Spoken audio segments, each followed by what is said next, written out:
Okay, perfect. Good evening, everyone. I will now call to order the City Council Successor Agency to the Redevelopment Agency Housing Authority regular meeting. It is April 11th. I will now ask everyone to please join me in the Pledge of Allegiance.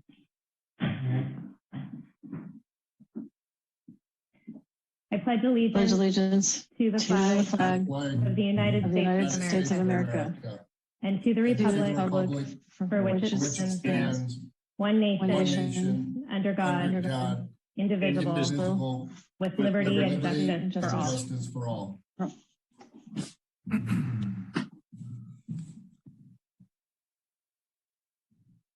Okay, moving on to item 3, changes to the order of the agenda. Does staff have any changes this evening? No changes from staff this evening, Madam Mayor. Thank you. From my colleagues, any requests for changes to the order of the agenda? Okay, seeing none, we will move on to item 4, council communications and announcements. These are brief items from members of the City Council regarding upcoming events in the community and correspondence that they have received. They are informational in nature and no action will be taken on these items at this meeting. Does anybody have any announcements tonight? Okay, seeing none, I have a couple. I just wanted to say that I and I think a few of my colleagues at different times have had the opportunity to tour 817 Walnut, our new affordable housing project with 23 units that are at very low income levels. It's a beautiful project. I really enjoyed the tour. And I just want to say thank you to our staff for all of their hard work in bringing that development project to fruition, and also to our partner Charities Housing. Also, I wanted to let the public know that we are continuing to take applications for our city commissions. We have several openings on our city commissions, and we're doing kind of a call for all applicants at this point. And the deadline is April 29th. Crystal, what is the website where people can go and learn more? Sure, it's City of San Carlos /commission openings. Perfect. I would encourage everyone to apply. We have several former commissioners on our city council. It's a great way to get involved in the city. And I'd encourage you to check out that webpage and the application. Okay, moving on. We will now move to public comment. Persons wishing to address the City Council on matters not on the posted agenda may do so at this time. Please note that each speaker is limited to 2 minutes, and there will be a timer on the screen. And please note that if you are speaking on an item not listed on the agenda, be advised that City Council may briefly respond to statements made or questions posed, but most likely we will refer it to staff for further follow-up. Crystal, is there anyone in the waiting room waiting to make a public comment this evening? Yes, we do have 3 hands up at the moment. First is Alpa Singhavi. You should be able to unmute. Hello, good evening. Can you hear me? Yes, thank you. Okay, my name is Dr. Alpa Singhavi. I am a physician and I work at the county hospital here. And I've recently moved to San Carlos. It's been about 3 years since I've been living here, and absolutely enjoying the community and the friendly people of San Carlos. I live on Terrace Road, and I would like to urge Madam Mayor to please look at our street. And the street is extremely uneven, and there is no sidewalk, which is making it super dangerous for everybody, but specifically elderly people, to walk on the street. My mother, who is 82 years old, was visiting me last year, and I could not actually let her go out by herself because I was so worried that she's going to fall and hurt herself. So I would please urge the City Council to come take a look. I'm happy to take you for a walk on Terrace Road and see if we can. I see that we've worked on a lot of small street projects, and all our neighboring streets have been newly paved and new sidewalks have been installed. but Terrace Road has really, it's in a bad state right now. So if we can please take a look at it and try to plan street improvement on Terrace Road. Thank you. Thank you for that comment. Crystal, is there another person in the waiting room? Yes. Next up, we have Dimitri Vandelos. You should be able to unmute right now. There you go. Yes, hi. Can people hear me? Yes, thank you. Awesome. Yeah, hi. I'm here to discuss the GESC traffic mitigation pilot program, which we presented last fall at a traffic and circulation committee meeting. We then were asked to fill out a petition, which we did. We had a strong majority of residents sign it. And this was presented at a meeting earlier in the year, and at the last traffic and circulation committee meeting, the committee unanimously approved the pilot program and asked for this issue to be added as an agenda item for the council in April. And my concern is that in tonight's agenda packet, the quarterly report does not state that the committee unanimously approved the pilot program. We've noticed that it's not on the agenda item for council for this meeting. So we hope that it will be put on the agenda for the next city council meeting on April 25th. So that's my comment. Thank you, Dimitri. We'll move on to the next comment, and then I'll probably have staff. I'll ask staff for a brief response to these inquiries. Crystal, is there anyone else in the waiting room? I see a hand going up and down from Karen Wang. So I'm not sure if you're trying to speak. If you are, you should have access to be able to unmute right now. Hi there, can you hear me? Yes, we can. Thank you. Oh, great, thank you. Hi, my name is Karen Wang, and I also am a resident of Terrace Road as well, that you just heard about. And really, I just want to speak to similar comments of bringing awareness to the safety issues on that street. And in particular, again, it's the convergence of sort of three things going on. One is that it is, I believe, on the list of pavement improvement projects for this year, because it was delayed from last year. So we're really grateful to see that going forward, hopefully as planned this summer.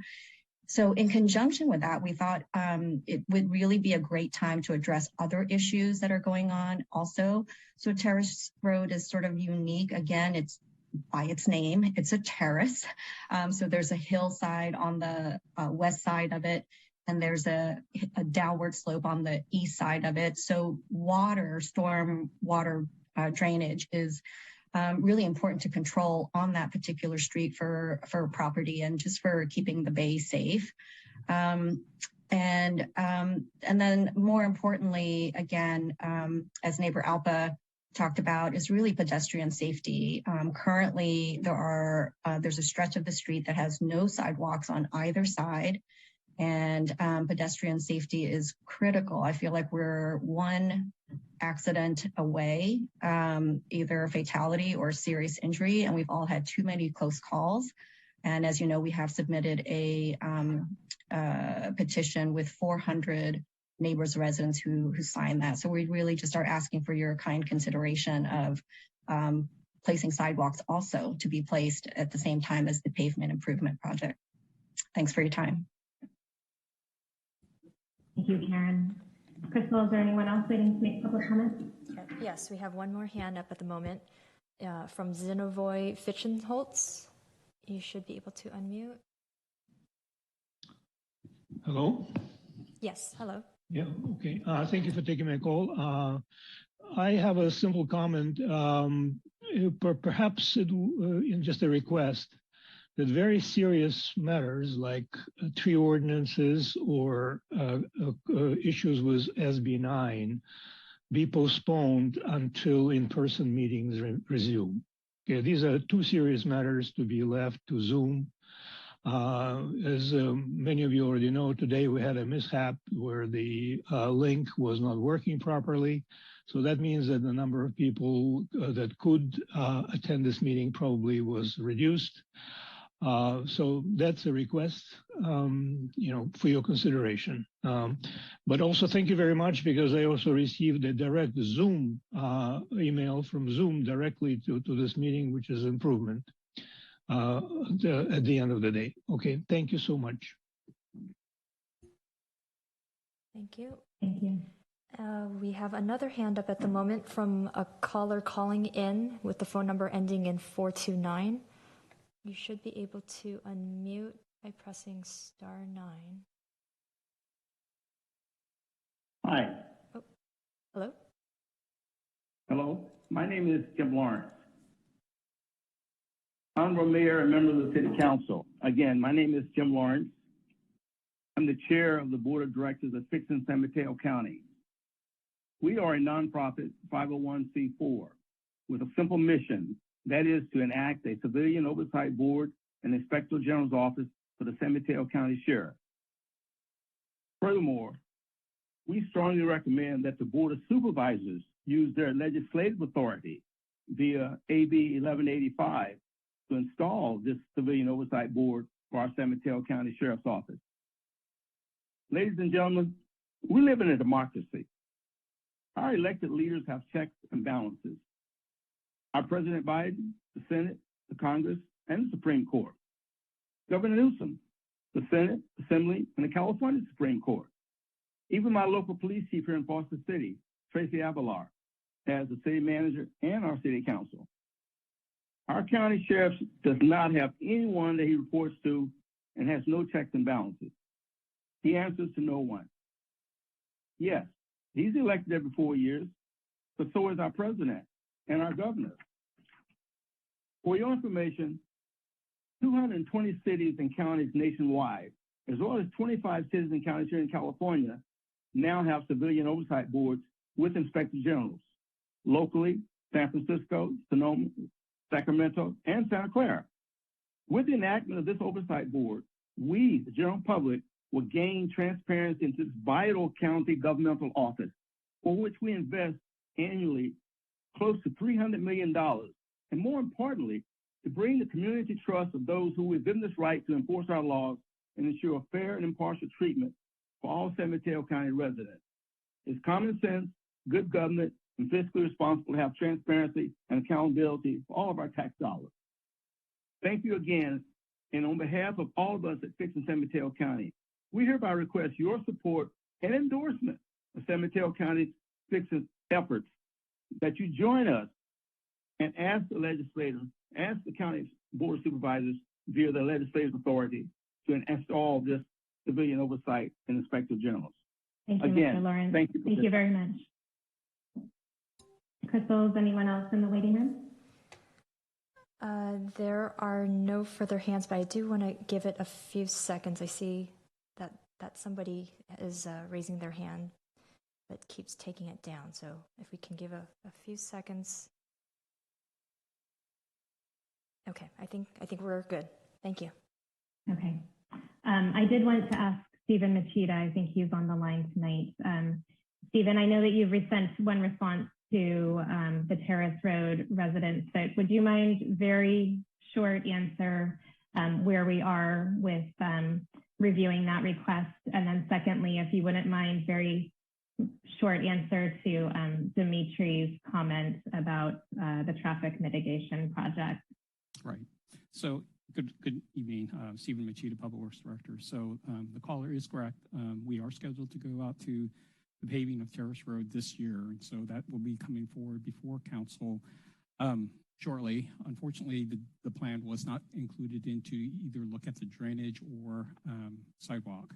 And that we would typically look at our bicycle ped master plan to make that determination on, where it is in regards to, construction of the sidewalk. So we'll have to do the inventory as council is well aware. There's a lot of gaps that we need to fill as it relates to sidewalk. So we'd like to move forward with the paving project here shortly to kind of get that street kind of paved. In regards to Mr. Dimitri, in regards to the Greater East Side partial closure of the streets. Staff is still investigating. We wanted to get input from kind of the service, Recology, as well as the Postal Service and other delivery service to see how the partial closure would impact traffic flow or their routes before we actually take something to council. So the plan is actually to take it to the first meeting in May, to have this and then make that presentation to council. Great, thank you very much. Okay, if there's no further comments, we will move on to the consent calendar. Do any of my colleagues wish to pull an item from the consent calendar this evening? Okay, seeing none, I'll entertain a motion, please. I move to approve City Council consent calendar items A through E. Second. I'll second that. Okay, I think Ron Collins beat you to the punch there, John. Crystal, could you please call the roll? Councilmember Dugan? Yes. Councilmember Collins? Yes. Councilmember Palmer Lohan? Yes. Vice Mayor Rack? Yes. And Mayor McDowell? Yes. Thank you. Thank you, Crystal. Okay, we'll move on to item 7, reports to council. Tonight we'll be receiving a report on the Eucalyptus Avenue holiday celebrations measures. And with us tonight is Brian Carey. Hi, Brian. Hi, thank you, Mayor McDowell, and good evening, council. So we're going to review tonight the measures taken for the 2021 holiday season on Eucalyptus Avenue. Next slide, please. So just to set a little bit of background, in the first COVID era holiday season, council and staff received a number of complaints and community input about the holiday events on Eucalyptus Avenue. Council then directed staff to conduct outreach to the community. We held 2 community meetings. Sorry, one second here.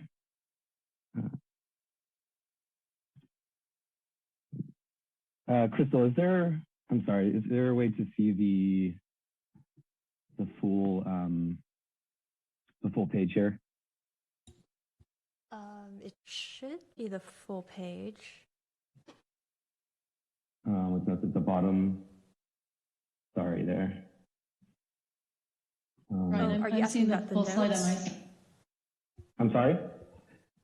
Yeah, I'm not seeing the full slide. I apologize.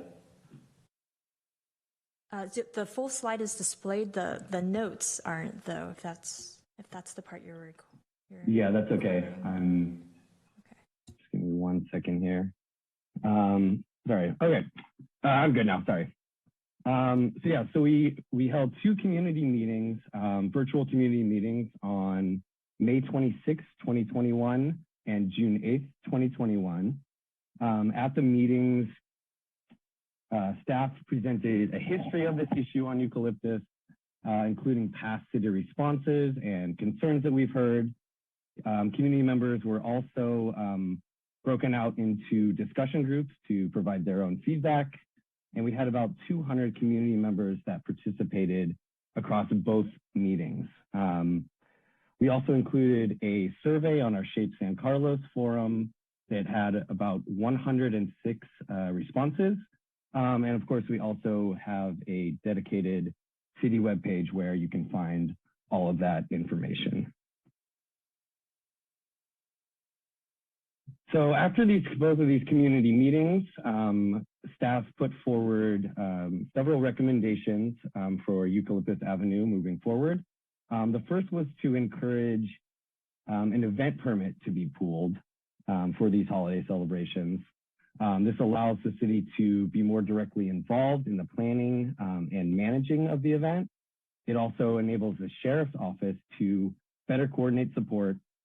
And finally, it provides liability coverage for the entire event. The second recommendation was to provide support in the areas of traffic, security, and sanitation improvement measures. This brings us to council actions. On the city council meeting on September 13th, 2021, council passed a resolution allocating $110,550 to address issues on Eucalyptus Avenue. This includes money for police staffing, private security staffing, traffic control devices, and both portable restrooms and trash and recycling services. At a subsequent meeting on October 18th, 2021, council approved an additional $40,400 for off-site visitor parking and parking attendance.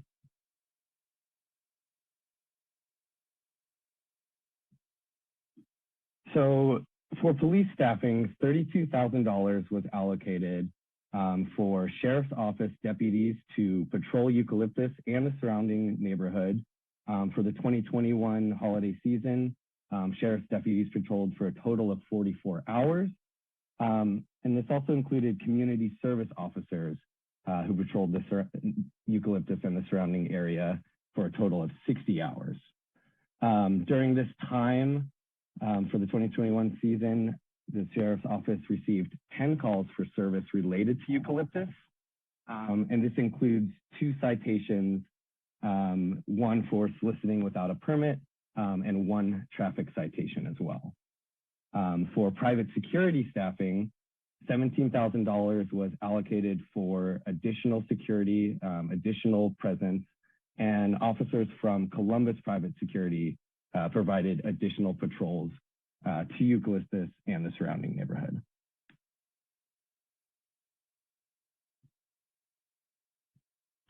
Traffic control measures were also put in place on Eucalyptus between December 3rd and December 27th. Our public works staff created made continuous traffic control measures to make Eucalyptus one directional, and that was in the westbound direction.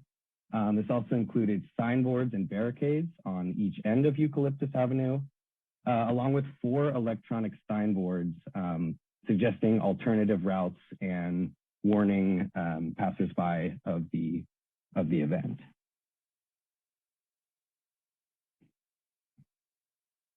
So $11,550 was also allocated for sanitation measures. This included handicap accessible bathrooms that were placed at 3 locations in the neighborhood: St. Charles Catholic Church, Britton Acres School, and 1 on Eucalyptus Avenue as well. In addition, 3 sets of trash and recycling were provided on each block of Eucalyptus. And the trash and recycling, along with the accessible bathrooms, were all serviced daily, cleaned and emptied. For parking, as I mentioned, at that subsequent meeting, an additional $40,000 was allocated for off-site parking. St. Charles Catholic Church, Britton Acres School, and Arroyo School were all utilized for additional parking. We provided free public parking from 6 p.m. to 10 p.m. daily. And we also provided additional temporary lighting for safety, as well as a parking attendant that was at each location. All of that totaling a budget of $150,950 and coming in just under that for a total cost of $149,000. So we did receive feedback from the community on the measures taken. Some of the common themes that were heard in support of the measures were that these went a long way to mitigating some of the biggest frustrations that people who live on Eucalyptus and in the surrounding neighborhood experience during the holiday season. We also heard that the traffic measures taken did help to control the crowds, and that the additional trash and recycling helped to keep the neighborhood clean. Some of the common themes that we also heard for those more critical of the measures taken was a displeasure with the placement of the restroom on Eucalyptus. We did hear that it inadvertently created a blind spot for drivers when community members and visitors would step out from behind the restroom. A few community members expressed their wish that anything diminishing the experience should be removed completely. And we did hear from a few community members simply asking the question of whether these measures were worth the cost. That brings us to our 2022 recommendations and looking forward to the next holiday season. The first recommendation is to, again, encourage the residents of Eucalyptus and the neighborhood to pull an event permit. Again, this allows the city to be more directly involved in the planning of the event and mitigating some of these issues. The second recommendation is to continue to collaborate with the community on the placement of these amenities, such as the portable bathrooms, the trash and recycling receptacles, additional signage. We want to continue to work with the community as much as possible. We also want to recommend eliminating the use of the Britton Acres parking lot. From what staff noticed, the other two parking areas were more than sufficient. And finally, the last recommendation is to deploy water barriers on Eucalyptus Avenue. And that is instead of the use of the A-frame barriers. This will cut down on costs for the traffic and transportation folks that have to go and check on those every morning to make sure they're still in place. So thank you. That's the end of that report. And just as a reminder, you can still find additional information, our SHAPE survey results, things of that nature at cityofsancarlos.org/eucalyptus. Thank you, Brian. I really appreciate you pulling together all of that helpful information. I know that this is just a report to council, but I'd like to start with our questions and then move into discussion if that's possible. Just kind of, we'll do questions and public comments and then discussion. So are there any questions from my colleagues this evening?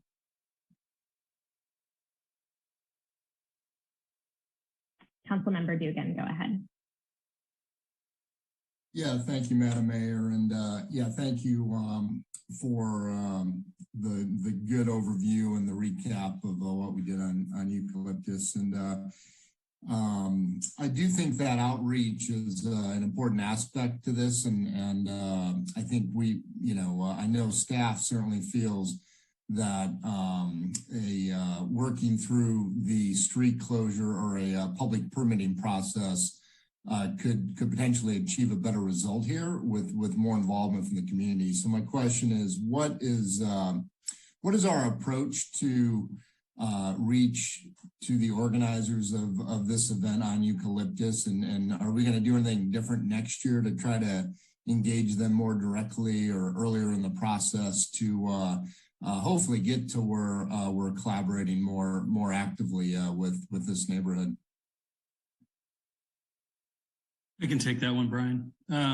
Yeah, so last year we reached out to the folks on Eucalyptus through direct mail, and we actually went to their door with flyers and information a number of times throughout the process. So our plan as we move into this year will be to do the same thing and provide that information to them directly in terms of outreach, and then look for hopefully some sort of neighborhood block leaders to sort of come forward to begin a process for their planning and including us so that we can discuss those common themes that Brian mentioned in his presentation.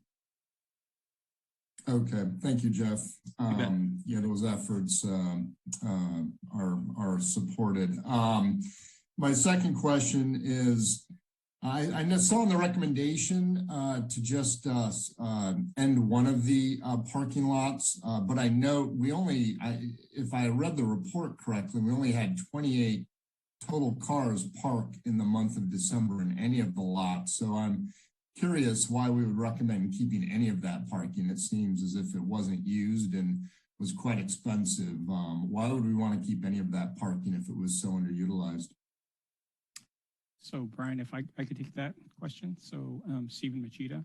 So John, this was kind of the first effort that we did to kind of add Addressing a lot of the issues related to eucalyptus light. So, one of the things we wanted to try to, have as much parking as possible. Unfortunately, we really didn't advertise the location of the parking lots. So, we did have signs at each of the lots. But, the thought there is we would like to probably keep one, maybe the St. Charles parking lot open, whereas, the Britton Acres, it really wasn't a parking lot. It really was a playground, their playground, and therefore it really didn't work very well as a parking lot. So eliminating that one kind of made more sense to us. And then the Royal School, keeping the Royal School open, again, having the lot maybe a little bit further away from the event. The thought there is over time, we anticipate probably more cars will be parking than the 28 that's originally reported. And so that's why we thought if we were to move forward with it again, we would probably want to at least, maintain these 2 parking lots available for the community. Okay. Thank you, Stephen. That's all I had. Thanks, John. Vice Mayor Rack.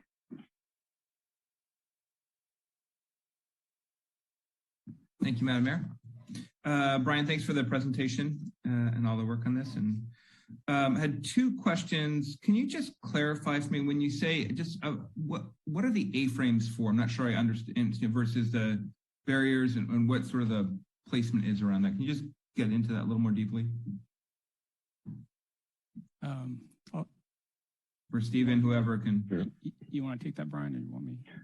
Sure. The A-frames are reused at each end of Eucalyptus to block the street as part of the one directional traffic control. And so the thought is to use water barriers instead to prevent the need for having a team basically go out and check those A-frames every morning and post event to make sure that they are still in place and still where they need to be. Okay, and is there any concern about emergency vehicles since they're sort of wider or things being able to get through with if we have those more permanent water barriers? So I'll take that, Brian. So the intent, Councilman Rack, is to still have at least the 12-foot opening down the center that still allowed kind of the one-way direction. So fire or emergency personnel will have full access to that street at all times. But just to kind of clarify even more, or just more what Brian had indicated, is what we found is having those A-frames, people do moving them around, or sometimes they hit them and they fall and they don't bother to pick them back up. So having a kind of fully a water barrier in place would kind of prevent that from happening, and but yet still allow emergency passage through the openings. Okay, and then just one final question: have we? I don't think we did this last year, but was there any thought to signage to sort of direct people to the Burton Park restrooms as an option for people sort of on coming from the east side? Sort of going west to Eucalyptus. Is that something that staff thought about either for potentially for next year?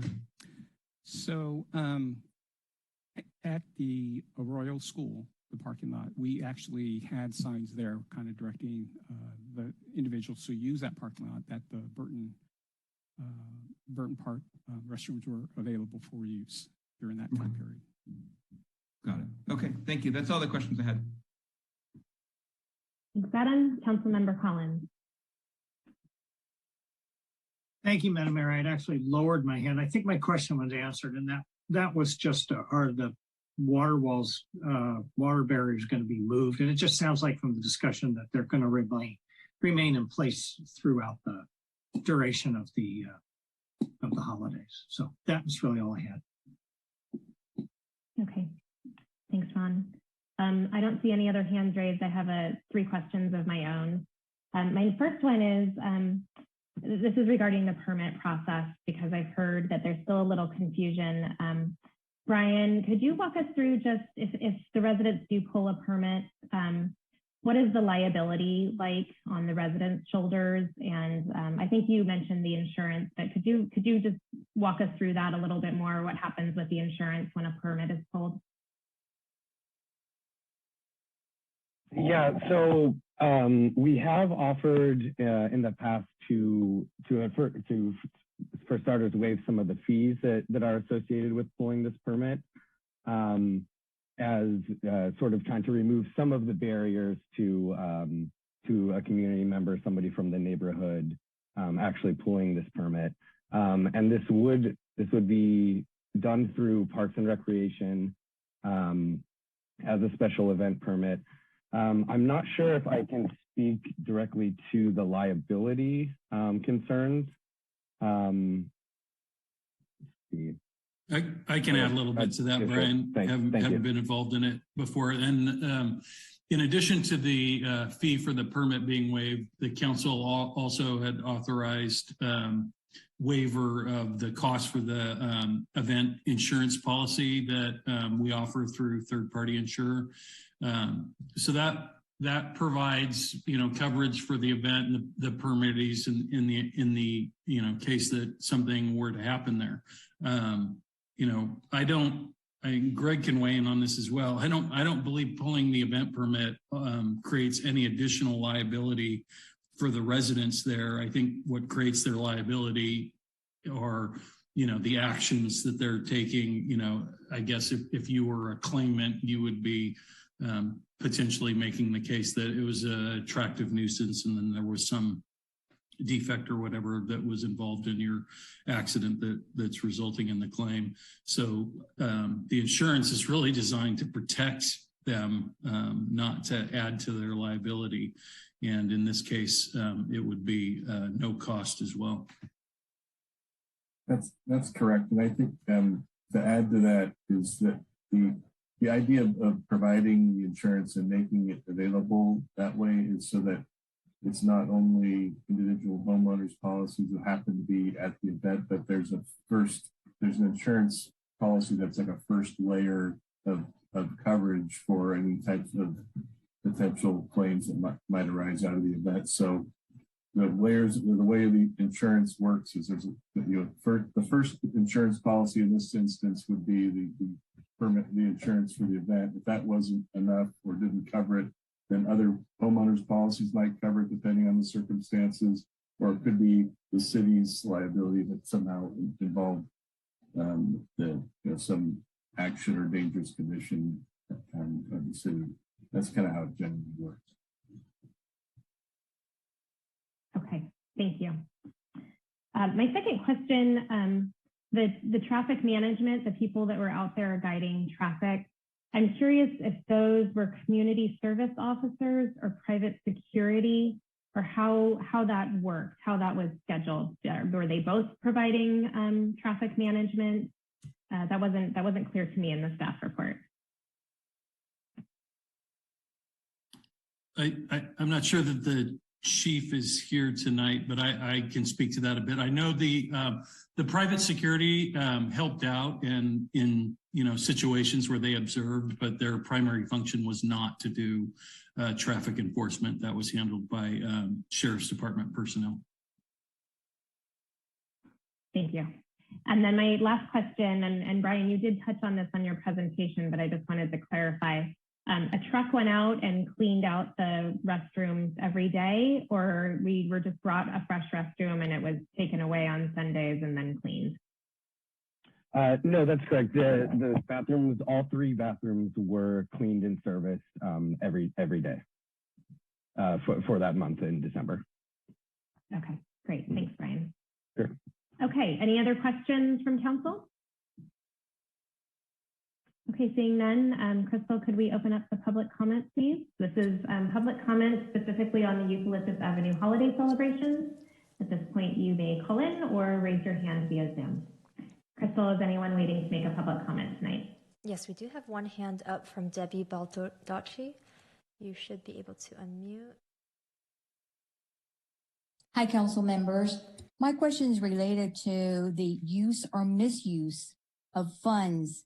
If you look at the agenda packet on page 251, specifically related to parking, fully 1/3 of the budget was for parking. The budget was $40,000, but the cost was $51,000. In the description that was given by Brian during the public presentation, he did not include those numbers, nor did he include the fact that only 28 cars used that parking. So there was an expenditure of a third of the budget, $51,000 for parking. And if the three sites, which was St. Charles, Britton Acres, and Arroyo, permitted the parking, then what was $51,000 spent on for 28 cars? That's either like a gross misuse of funds, but there should be accounting to the public as what those funds were that constituted that much money. So thank you very much.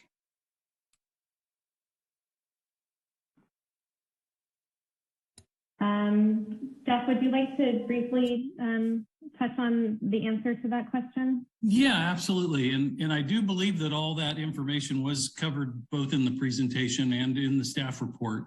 The cost for the parking, primarily the costs were staffing costs. We had to hire parking attendants to be in the lots while they were open. I think it was 4 nights a week. So that was the lion's share of the cost, and we can provide a breakdown of that. In fact, we could provide the caller with the contract if they'd like to read it. That would be fine. We also had to provide lighting and generators for all those sites, as well as signage. So those were the costs associated with the parking. And again, as we did say earlier in the staff report and the presentation, there were 28 cars that used the lots that our parking attendants counted for us and tracked throughout the month. But again, as Stephen mentioned, we didn't publicize the parking lots because there was we were kind of caught between two desires: one, providing the parking, and two, there was a desire not to advertise the event and inadvertently make it bigger and attract more people to the area. The residents had indicated in the process that they didn't want us to be marketing or highlighting the lighting to the greater Bay Area. And so that was the nuance with that. Thank you, Jeff. John, I see your hand raised. I'd prefer to get through the public comments and then have council discussion, but if it's something urgent. Yeah, thank you, Madam Mayor. Just a quick question. Hey, Jeff, that 10K budget overrun on the parking, was that the stolen generator? Is that what that 10K was? You know, John, I'll have to look into that for you specifically to see exactly where the costs all broke down. A budget is an estimate, and our goal is always to bring it in within the totality of the budget as opposed to individual line items.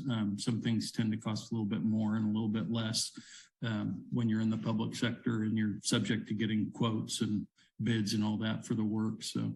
But I'd be happy to follow up with you on a more detailed accounting. Thank you. Thanks, John. Thanks, Jeff. Crystal, is anyone else waiting to make a public comment? No, there are no further hands. Okay. We can now open it up to council discussion. And Crystal, if anyone else raises their hand, if they were just a little off time, please let me know from the public.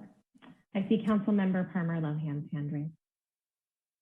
Yeah, thank you. So I really appreciate the presentation. I appreciate all the work that staff did to make some investments into this program. From somebody who received many, many calls the year prior of concerned citizens and walked, the route after a morning of, festivities. I was really pleased with the fact that the complaints were much minimized. So it feels to me like we took a lot of really good steps to help, ensure the safety of the community while continuing to enhance their enjoyment. And I appreciate, the majority of comments were around the restroom location. From a parking perspective, just running the quick numbers here, I appreciate staff's desire to keep, 2 of those lots open. And if we were to cut I don't know what the cost was for the Britton Acres lot, but let's just say it was a third of that cost. To get it down to effectively $15 per car, because right now it's close to $2,000. we would have to increase demand by about 80 times, or 2,250 cars approximately, to make it seem more worthwhile. So I share the concerns of the caller, Debbie Balducci, with respect to the cost associated with that. I think we need to take a hard look at that as we move forward. And I know we're not making any decisions tonight, but I would just echo those concerns as well. And then also, whether or not this added security was needed or not. I didn't get from the report whether that was something that was being recommended that we would continue in the future or not. And those are my feedback. So thank you. Thank you, Councilmember Parmer-Lohan. Councilmember Dugan.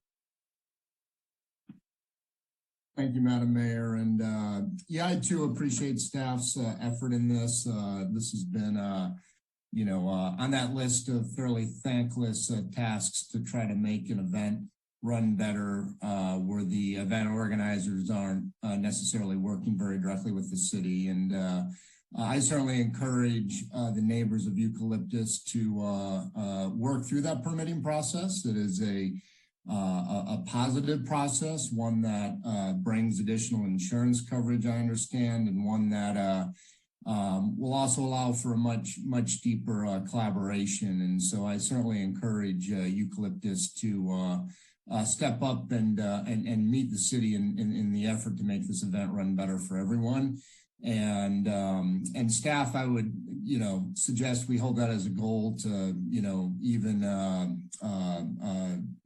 more outreach or whatever it might take to really try to encourage that permitting process and the collaboration that would come from that. I think that would be a great step. I know many neighbors down there appreciated a lot of our efforts, so maybe there'll be something might coalesce that will give us more to work with there. I know that would make staff's job on this easier as well. And then just, going in, I know several of us had concerns about this budget. It felt kind of rich and, for a neighborhood community event, it felt like quite a bit of money, but the thought at the time was, hey, it's our first year getting involved. Let's try a lot of things. Let's see what helps. Let's see what was worth it, and let's learn and adjust from there. And I would just encourage us, let's really do that. I think it's pretty clear the parking program, I was personally skeptical of it. I think several of us were. Those lots are not particularly convenient. It's hard to even realize why you'd want to go over there and park.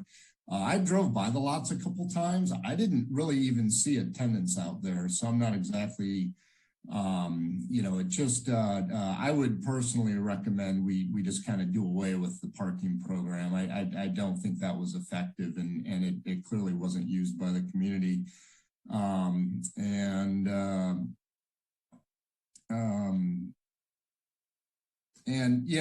As far as the other expenditures, I just think we really should keep taking a hard look at each one, because it's a big expenditure for this, and let's make sure we're adding the value where it's needed. That's all I have. Thank you.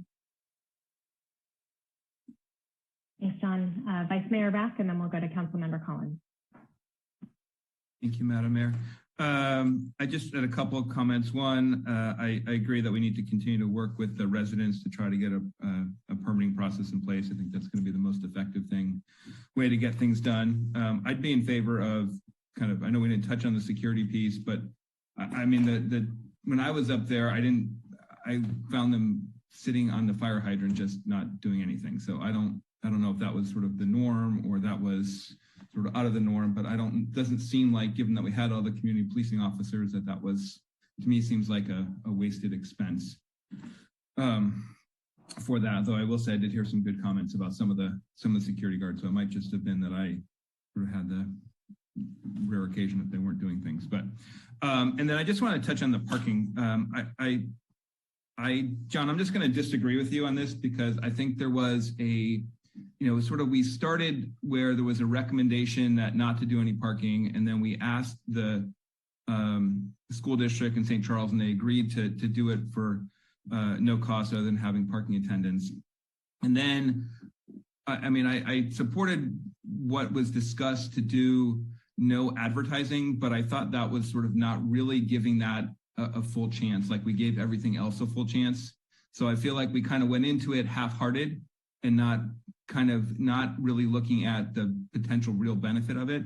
And so my view is I don't think we have enough data on that at this point, because I kind of feel like we didn't advertise and we sort of got that going later than some of the other programs around there. I certainly think eliminating one of the parking lots is a good thing. I know it sounds like we definitely don't need that, but I guess I'd be concerned about not sort of giving that a full chance this year with advertising and promoting it so people know, hey, you can park here versus the only option is to walk. So that's just my thoughts around that. So I would agree with staff that we should give that another shot in a slimmed down fashion and have some more advertising around it. Thanks, Vice Mayor. Councilmember Collins. Thank you, Madam Mayor. And thank you, Brian. Very good presentation. Nice to see that we took the input from the community and we made a good first effort. Some of the things went sort of the way I thought they would. I kind of come down with John on the parking. If I had it my way, I'd have eliminated it altogether. I think probably a middle ground move is to eliminate that Britton Acres parking, maybe even the second one, so that we're just down to one area of parking. I think that's one way to reduce the cost. The other thing nobody really brought up is this business of having a bathroom or a porta potty. I'm not sure whether or not that's needed. I mean, this event's been going on for years and years, and it wasn't needed. It seems to be a problem placing it. It's a high cost to maintain it.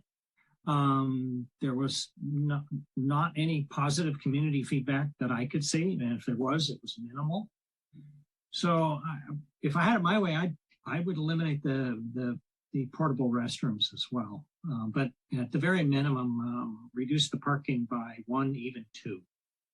So those are my comments. Thank you. Thanks, Councilmember Collins. I see your hand, Vice Mayor Rack. If you don't mind, I'm going to give some of my comments and then I'll go for a second round if anybody wants to chime in a second time.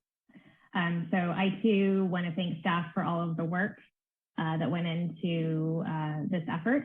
I want to thank Councilmember Palmer Lohan, who as mayor really pushed for us to consider some options. And she and I had a lot of emails in 2020 as mayor and vice mayor. And I think it was really important that we took some steps and that we tried a lot of different steps this year, knowing that we would take our learnings going forward and make some adjustments in the years going ahead. So I have several comments that I'm going to share. We have a few areas where there were good intentions, but they were not perceived particularly well by some in our community. As Ron said, the porta potty was perceived by some in our community as targeting a specific residence. And that unfortunately was counterproductive to the city's efforts to respond to what the community at large had asked for during many public meetings and workshops, which was restroom facilities so that people were not relieving themselves in yards, which had become a serious public health issue. Not just because we're in a pandemic, but it sounds like it had been a growing problem for many years. So the city's intent was to place the restroom facility at an area where it was visible to visitors, where it was well lit. It would not run the risk of being hit by a car on a street that was open to two-way traffic. And when I walked by several times this holiday season, there was always a line of people waiting to go into the restroom. In fact, one Eucalyptus resident sent us a photo of the porta potty the morning after a weekend night, and it was filled to almost overflowing. So that was proof to me that there was definitely a demand for this facility. And regarding placement, I kind of think of it like restrooms at the mall where we go shopping. The restrooms are right in the middle of the mall where everyone has the ability to see them and walk by them. They're not placed in the four corners of the parking lot at the mall. They're right front and center. And so I think that, we should continue to think about that going forward. With that being said, I think there's ample opportunity for the residents of Eucalyptus to meet with the city to plan for the location of the porta potty. Maybe we need more than one, I don't know, this coming December. But given the high usage and the amount of feedback that we had received from the broader community about the need, I find that this is a necessary expense. And I actually found it to be one of the cheaper things that we spent money on this December. I agree that the traffic flow should continue to be run one way the entire month as was done this year. And with regard to traffic management, I think this was perhaps the most effective tool that we added this year. I thought they did a fantastic job. I received a lot of positive feedback from our residents, and it was very helpful. They stopped pedestrians on the corners and then allowed cars to go, and then stopped the cars and let pedestrians cross. This kept traffic moving pretty consistently instead of just stopped for one or two people who were crossing. And I also found that this kind of broke up the steady stream of cars that went down Eucalyptus. Every time the cars were held, it kind of gave a nice break to the traffic on the street. So I thought that that was really helpful. I would like to see that traffic staff be specified at certain intersections. So definitely at Cordilleras and Eucalyptus, at Eucalyptus and Orange, and at Cordilleras and Britton. There was a traffic backlog on Britton because cars are trying to turn left onto Cordilleras and couldn't get in. So I'd like to see us tackle that. Those who are tasked with these jobs, I think need to make sure that they're wearing neon vests and that they have some traffic guiding wands or large lights and not small flashlights. And I'd also like to see them equipped with walkie-talkies next year. I saw too many of them talking on their cell phones, trying to communicate with each other, and I thought that was kind of distracting. Regarding our sheriff's deputies, I thought that, a presence is good, but I heard from a couple of Eucalyptus residents about deputies on motorcycles and a group of about 4 zipping down Eucalyptus with their lights on. I think that's another example of good intentions, but not necessarily very well received by our residents. We've seen with our downtown services deputy that it's a better fit with our community to have officers walking down the street, keeping an eye on things, giving out stickers, but not making a huge display. With regard to parking, I understand that they were underutilized. I am open to considering the parking lot at Arroyo and maybe making some better signage at Burton Park so that people who can't find parking at the park could go across the street to Arroyo. And then I want to reiterate, I think, what a few council members have said about communication. I'm looking forward to continuing to communicate with the Eucalyptus residents, to continue to talk about the permit process. I think that is the best way to go forward and to have that communication, to talk about where restrooms could be placed and other amenities. At the end of the day, this event has become very large, and I do think that it's impacting our community quite a bit. And I expect the city to continue to step up and help address the public health and safety aspects of this event while continuing to have open communication with our neighbors and our community. So those are my comments. And now I will turn it back over to a second round with Vice Mayor Rack. Thank you, Madam Mayor. And I just want to follow up that what Ron suggested and you suggested. I'd be happy if we wanted to just go down to one parking lot and give it a shot. I think the cost would be, we cut the cost down significantly, and it might be a better pilot to do it with just the one spot. And I would guess that would be where there would be more traffic coming in, because I think you tend to see more the street backed up on that side of Eucalyptus versus coming from the other side. So that's all. And I appreciate all your great comments. Councilmember Collins. Thank you, Adam. I agree. Are you thinking that the Arroyo lot would be the appropriate one? Yes, so that would be the only one. We just tried with one lot as a pilot and sort of advertised that one, because I think you're more likely to get traffic coming from that direction over there. And did I hear that the bathrooms at Burton Park are open during those hours, or are they closed? What's the word, Stephen? Yes, they were open till past 11 during the month of December. All right, thank you. Councilmember Dugan. Thank you, Madam Mayor. And I would just chime in to just say, I walked Eucalyptus, I think 3, maybe 4 times, and I saw 3 or 4 parents holding the hands of young children waiting in line at the porta potty every single time. So that's a tough one where to place it. It has to go somewhere. No one's gonna want that in front of their house, the middle of the block. Where else would you put it? So the placement's tough, but I think we definitely need to keep the porta potties because it's not easy if you have no good answer for your child at that moment in time. Thank you. Thanks, John. Crystal, did you say that there's one person with their hand raised for public comment? Yes, it looks like Debbie Baldacci has raised her hand again. Okay, we'll go ahead and take that comment. Thank you. Thank you so much for your thoughtful comments, Council. You always hit on all the issues before the public even has to raise them, and you're always right about them. So thank you so much. With regard to the parking attendants, the thing that struck me about parking is it cost more than both the security, the police, and the private security together. And I went by a couple of times to those lots. I did not see parking attendants. So maybe they were just hidden out somewhere or something, but I didn't see them. But it was just shocking because that was like a third of the budget. And then it went 10 grand over budget. So that was confusing. And with regard to the porta potties, I cannot tell you what a nightmare it is for people on that street. People come to their doors, want to use their bathrooms. They're sort of desperate. They have little children. So would it be possible to consider a porta potty at the intersection of Eucalyptus and Cordilleras? Because there's 2 blocks of Eucalyptus.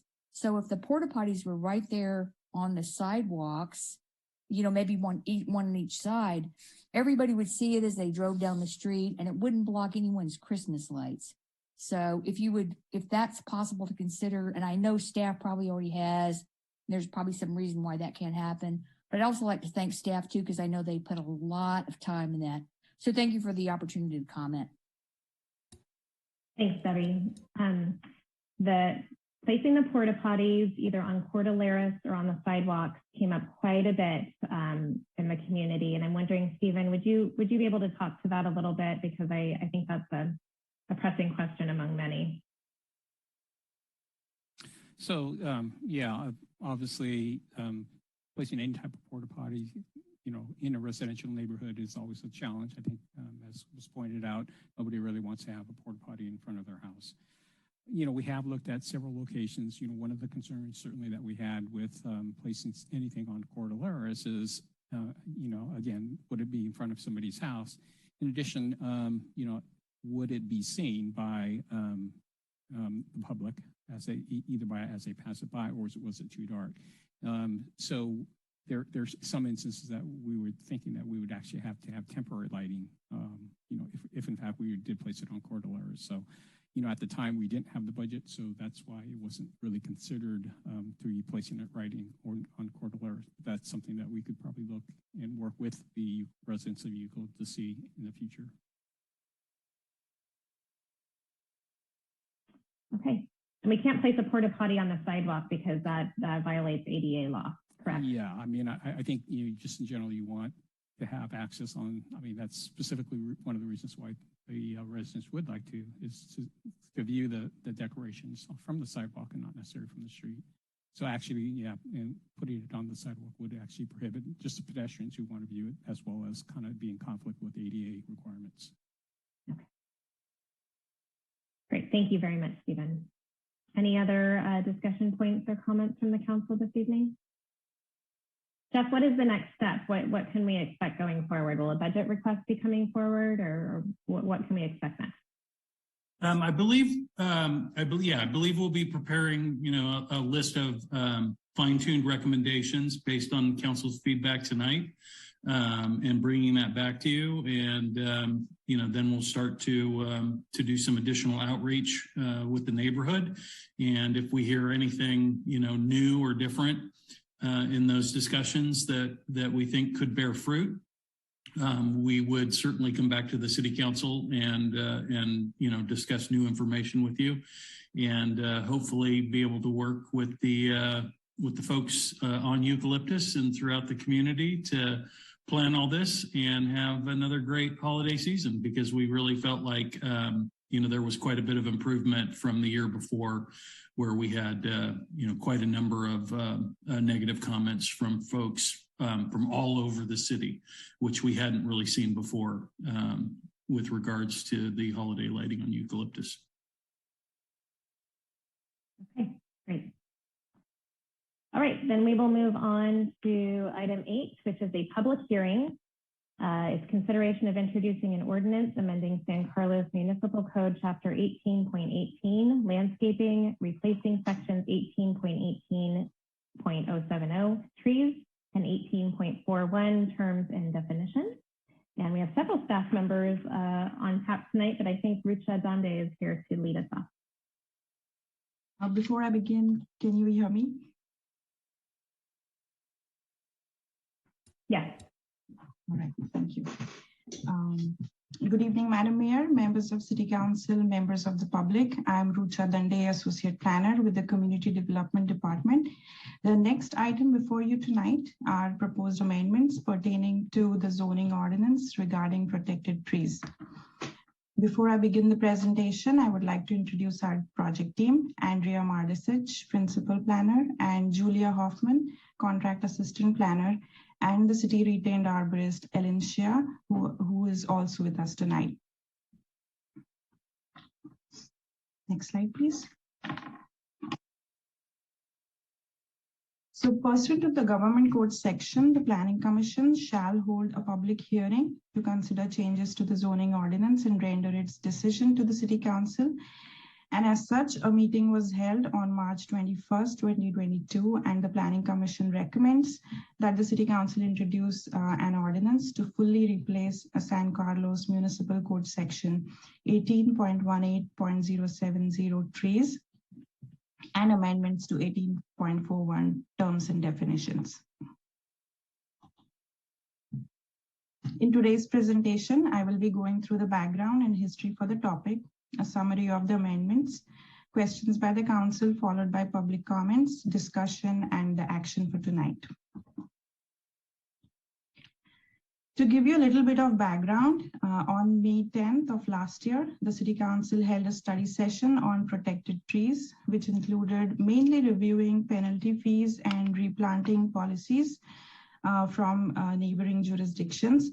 At that time, there was also a general consensus from the City Council to move forward with a comprehensive update of the existing protected tree ordinance. At that time, our council also expressed interest in moving forward with an urgency ordinance to restrict protected tree removals / pruning while staff worked on the permanent ordinance. So on June 14th, this interim urgency ordinance was adopted.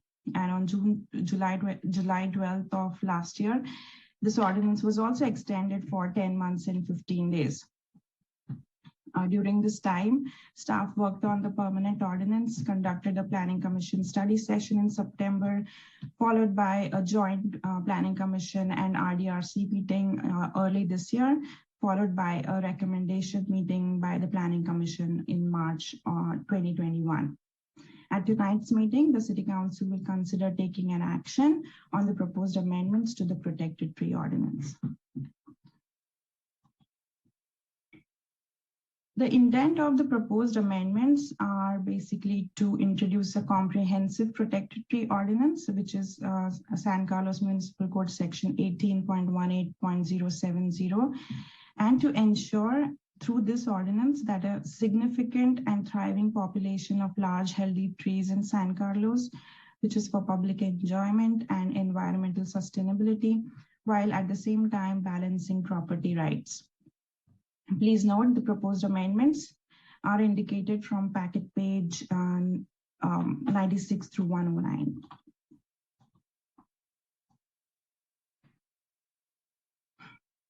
In the next few slides, I will be going through the proposed major changes within the protected tree ordinance, and the proposed ordinance updates differs from the urgency ordinance as shown in the underlined text in the table before you. Majorly, the proposed ordinance builds upon the urgency ordinance, which was adopted in July last year, which is Ordinance 1572. So under the first category, significant trees, the height at which significant trees are measured is proposed to change from 48 inches to 54 inches to be in line with the current best practices and other cities. Similarly, the measurement unit is proposed to be represented in diameter rather than circumference, which is again in line with the current best practices. Under category 2, all heritage tree thresholds are proposed to correspond to diameter versus circumference, which was previously used, and it is in line with the current best practices as well. I would also like to highlight here that although when you compare side by side, the tree trunk threshold seems to have reduced under the proposed ordinance, but it should be noted that the height at which they are now proposed to be measured is higher than before, which is 54 inches. So since the tree trunk generally tapers upwards, the proposed change in threshold is a reasonable change. It should not be construed as less restrictive. Next slide, please. Under category 3, the non-protected trees, regardless of size, are proposed to add monocot trees, including all palm relatives. This addition is because, according to staff and the arborist, they do not provide significant environmental benefits compared to woody trees, and therefore this addition.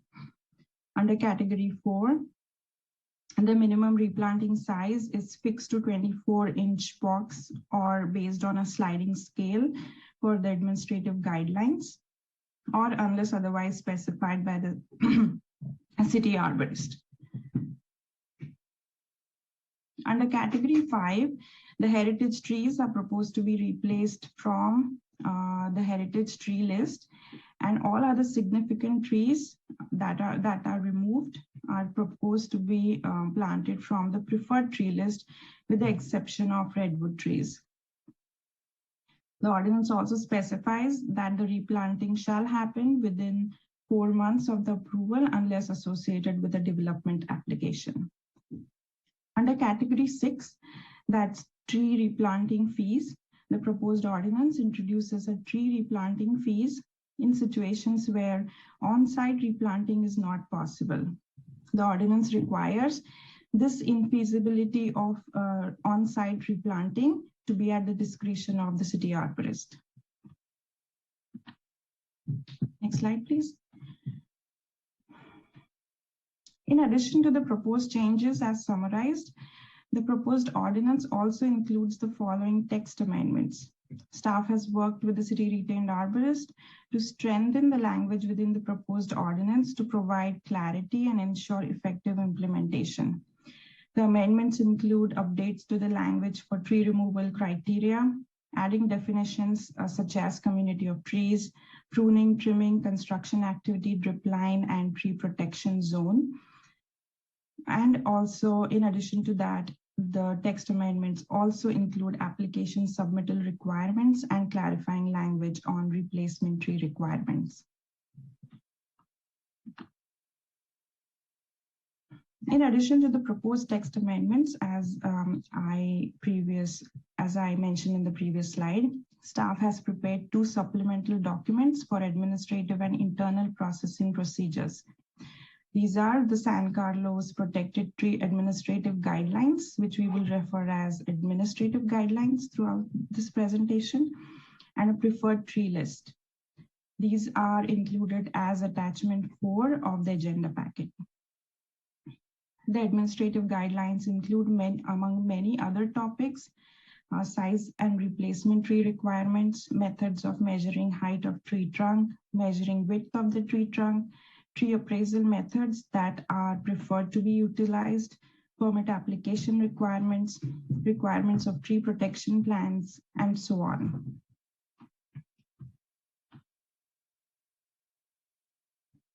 A preferred tree list was also developed in consultation with the city retained arborist, suitable for public and private properties.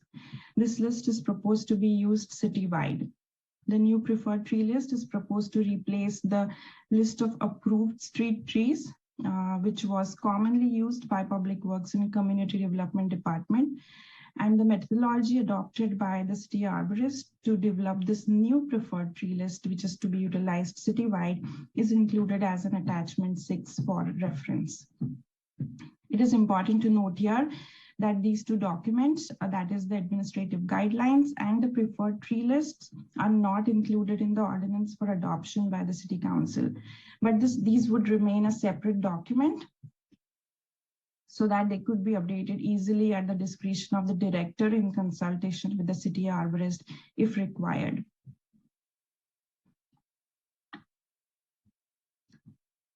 On March 28th of this year, the City Council approved an increased budget for professional services, which will allow the arborist to assist in processing applications and implementing the provisions of this proposed ordinance. This proposed ordinance assigns significant responsibilities to the city retained arborist to make major decisions that will help implement this ordinance.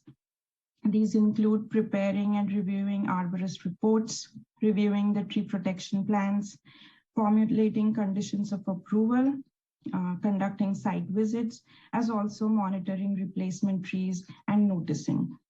If so directed by council, projects identified for the city arborist could also include inventory citywide protected trees, research feasibility for a citywide invasive species removal program, and research feasibility of providing financial assistance for tree removals for individuals who need that, and so on.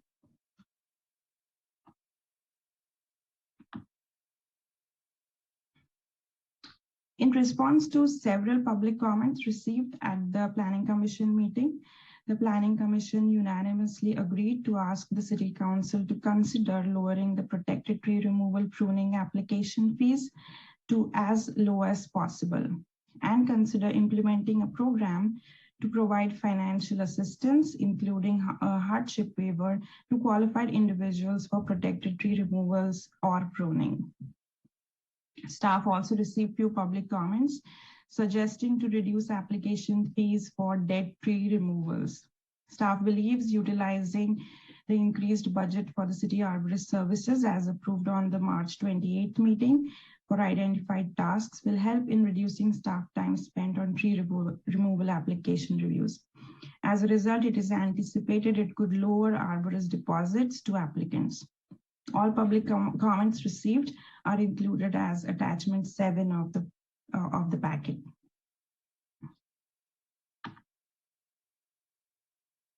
So going to the project timeline for the protected tree ordinance project, if council decides to adopt the ordinance tonight, staff anticipates to go before council for the second reading on April 25th. If adopted, the new permanent ordinance would be effective on May 25th. That's 30 days from the April 25th meeting, at which time the urgency ordinance, which is currently being used, will expire and become ineffective. Should the council choose to adopt the ordinance tonight, staff will work on the following next tasks, that is to issue an RFP for arborist services. Staff will update the city's webpage. Staff will publish new documents online, which is the administrative guidelines and the preferred tree list. Staff will outreach through City Council newsletter to let the citizens know about this new update, and outreach to the tree pruning companies regarding this new ordinance. Again, at today's meeting, Planning Commission recommends that the City Council introduce this ordinance, that is to replace Code Section 18.18.070 trees and amendments to 18.41 terms and definitions. This concludes my staff presentation. Again, I'm Rucha Dande. I'm happy to answer any clarifying questions on my presentation and staff memo. We also have with us Principal Planner Andrea and Assistant Planner Julia, and any technical questions could be pointed towards the city arborist, Ellen Shear. Thank you so much. Thank you, Richa. That was a great presentation, lots of information. I'll go ahead and open it up to my council colleagues for questions at this time.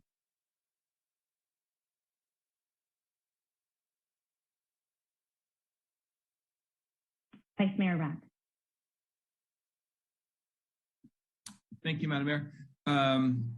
Richa, thank you for the presentation. I really appreciate it. I like also how at the beginning you lay out kind of what the process is. It's certainly helpful, I think, for everyone. And thanks to the whole team for all their work on this. I had a chance to obviously talk with you and Andrea a couple times during the process to get some information. So I appreciate all the work you're doing in that. I think it's quite comprehensive, and I want to commend you for the work. I have a couple thoughts around suggestions, but I did have one which I'll hold till later. But I had one question is if you could walk through a little bit more the process of fee replacement versus fee and how that would work and sort of the decision-making process for the arborist, or maybe Ellen can talk about that. And I also want to understand it in context of some of the upcoming larger projects that we have. I mean, we have a project coming up that is slated. I think they're asking to remove nearly 300 heritage and protected trees. And to me, that seems like an awful lot. And I'm guessing there's going to be some balance of replacement versus fee. And I'd love to just get some more details and understanding about how that process would work. Sure, I can answer that. So before I move forward with answering the question regarding fee replacement, just a quick clarification. Are you referring to the tree fee for replacement when it's not possible? Correct. I'd like to understand a little more how that determination is made by the arborist for that. And I'm guessing the fee structure is going to be taken up separately, right? I think that's a separate item we've talked about. Yes. And I'm just also wondering if, as a follow-on, if staff has talked about, we'll have these fees, can we use those fees to plant trees other places, maybe on city property or somewhere else, or what those fees would be used for if we collect money? So that's sort of a couple sort of questions around that, but more so I'm interested in sort of the process of how that gets determined. Sure, I can speak to the process of determining the infeasibility of on-site replacement tree. So in our proposed ordinance, there are a couple of instances where replacement tree, on-site tree replacement could be considered as an exception. That is in places where the applicant is mentioning that the on-site conditions are not feasible for a tree to be placed. So what the process would look like is the city would require the applicant to submit documentation to prove that a tree planting is not possible on site. And this could be because of the existing soil conditions or the existing tree species that would not allow a new tree to be planted, or maybe utility interference. So there could be multiple factors where somebody is not able to plant a tree. So the city would require to submit documentation to the city arborist, who would review it and then decide whether really a tree cannot be planted. So the final decision would still be with the city arborist to review all the documentation and decide. And that would assume have the regular, sorry, I didn't mean to interrupt, the regular appeal process that someone could go through planning and city council and others if that were the case. Yes, the appeal section would still apply to all the decisions by the city arborist. And in terms of the fee, so the ordinance specifies that when this on-site tree replacement is not possible, they could pay the tree fee, which could be utilized to plant trees. So that's what the ordinance talks about. But however, this fee is still not adopted, and that is a separate project. But again, this tree would be utilized for tree replanting. Great. Thank you for that. I appreciate that. I have no further questions, Madam Mayor. Thanks, Vice Mayor. Any other questions? Councilmember Collins. Thank you, Madam Mayor. Sorry, it took me a minute to get my hand raised. Just a couple things. We got a letter from someone about a particular kind of eucalyptus tree, and I noticed in the staff report it says think about Eucalyptus genera. Is that a catch-all identification or description of eucalyptus trees? Does it cover all eucalyptus trees? Yeah, I would think so, but I would let the arborist speak to it. So Ellen, will you be able to answer that? Yes, so genera is the plural of the word genus, and the Latin names of trees have two terms. The genus is the first one, and the species is the second one. So, for example, blue gum eucalyptus is Eucalyptus globulus. Globulus is the species name. You know, that being said, there are many different species of eucalyptus, and I know that other cities are updating their preferred tree list and maybe including some genera or some species of eucalyptus that are not currently being planted. So it might be something to consider for the future, but right now they're not protected. Which is fine with me. I'm just, I'm curious though, is using that term, is that broad enough to basically say that every eucalyptus tree is non-protected? Yes. Okay, that's good enough for me. Thank you. The whole thing about reducing fees for tree removal, I'm just wondering, what kind of a slippery slope is that, if any, when people ask, you know, for financial assistance in getting trees out? I know digging a tree out is not cheap. You know, we had an estimate for a tree on our property, which was thousands of dollars. Of course, it's a big tree. So I'm just wondering what staff thinking on if we were to adopt some sort of a financial assistance pro forma, what would that look like? Is there an idea of how we would structure that and what our exposure would be or the limitations to our exposure? And I don't know who the question's for. It's just a general question for staff or the arborist.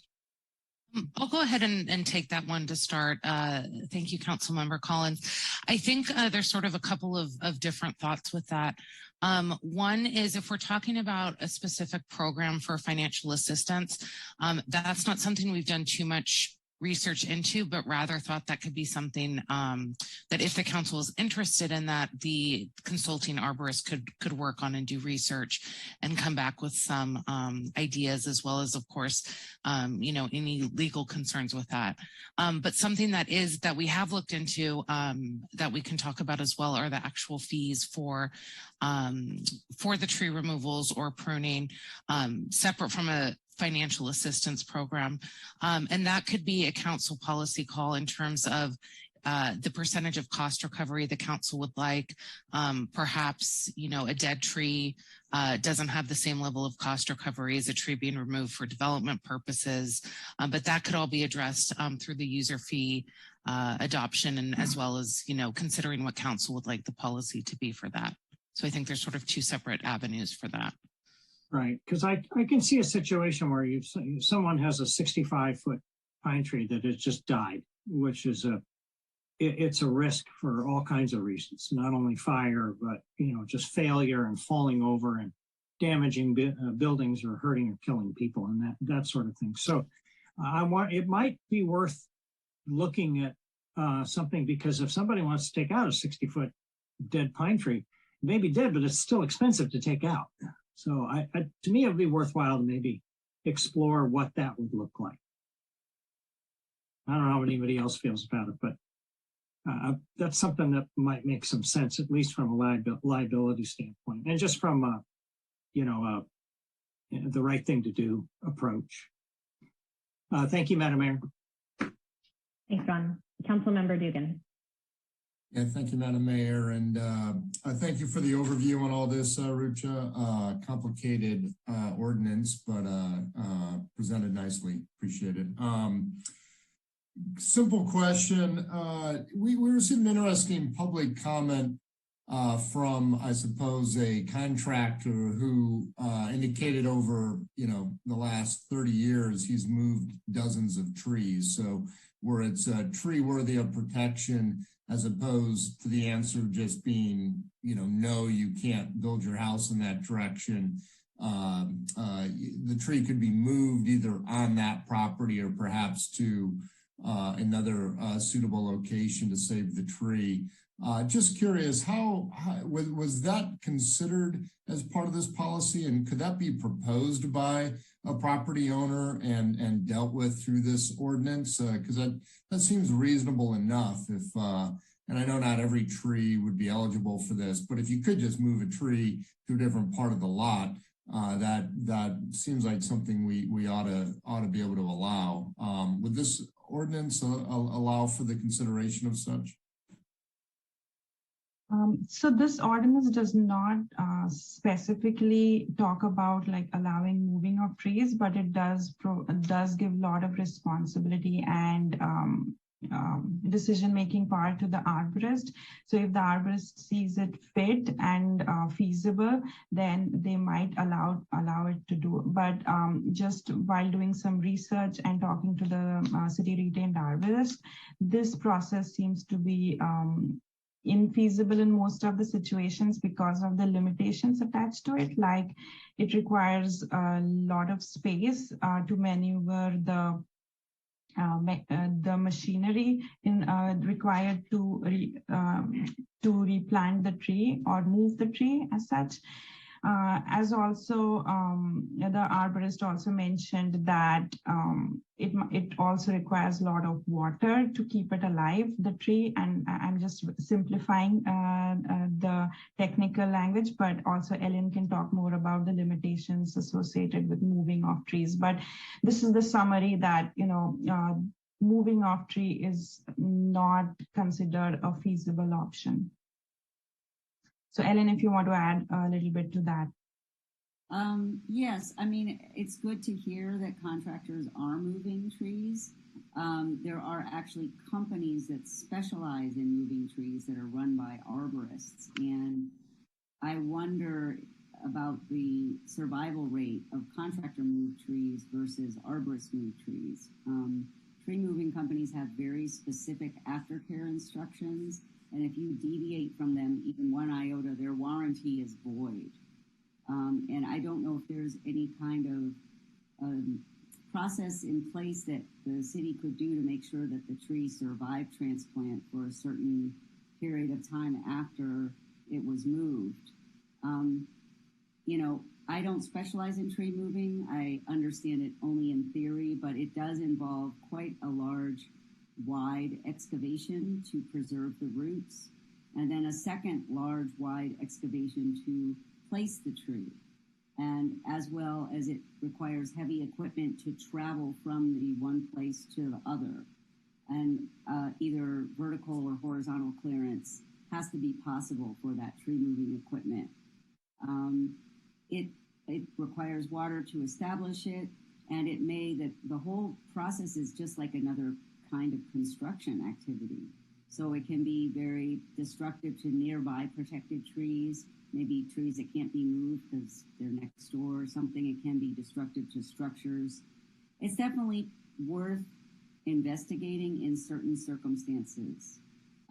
But I wouldn't think it's going to be a common option given the cost and logistics involved. So I'm not sure who this would be best answered by, but if this ordinance remains silent on tree moving, is it fair to assume that it likely wouldn't be approved through this process? I mean, I understand our city hired arborist has discretion, but if we don't even speak to the potential of moving a tree in a proper way overseen by an arborist, is it likely this 5 years from now, it just wouldn't be something we would consider approving? go ahead and take that one. I know under our previous ordinance, we had, I believe, one or two where someone wanted to remove a tree, move a tree. And we did treat it as a tree removal, but in the same sense, treated the tree being moved as also the replacement tree. So verifying that once it was replanted, it was thriving and surviving later on. And in that case, it was, within a year, we would check on that. So that's how we've dealt with it in the past. We probably could continue in that same vein under this. However, I would like, after just hearing what the city retained arborist said, probably should add some language about, whatever the most optimal time is to check to make sure it's actually reestablished. And I don't know whether that would be 1 year or 5 years or what the average time would be. But staff would recommend adding something like that into, for those specific cases. Okay, thank you. Thanks, John. Vice Mayor Rattner. Sorry, I remembered one other question. Thank you for indulging me. And I think this is for the city arborist, for Ellen on this. And then sort of a combination of things. So if the way the ordinance is set up, you can trim up to 25% of a tree without having to get a permit, is my understanding of either the crown or certain parts of the tree. But we don't, I'm assuming that you wouldn't want to do that every year. It'd be every certain number of years in that. So is there sort of a sweet spot around that of a tree? That, I assume it may depend on the species, but is there a sort of an answer you can give around that? So the 25% comes from current best practices, in which we generally recommend for mature trees that we don't take off more than 25% of the foliage in any 1 year or growing season, which we'll call a year, basically. That being said, it's not required to take 25% off every year. It's best to minimize pruning except to meet specific needs. Trees don't need pruning. They often don't benefit from pruning. It's humans that need to prune trees in order to coexist with them. So, if somebody applies for a permit every year to remove 25% of the tree, it would be helpful to have those pruning specifications written by a consulting arborist saying exactly what they're going to prune, why they're going to prune it, the size of the cuts, that sort, and where they're going to make the cuts. Are they going to make them at the ends of branches? Are they going to strip them out of the middle? That should really all be specified in advance before approving any kind of permit.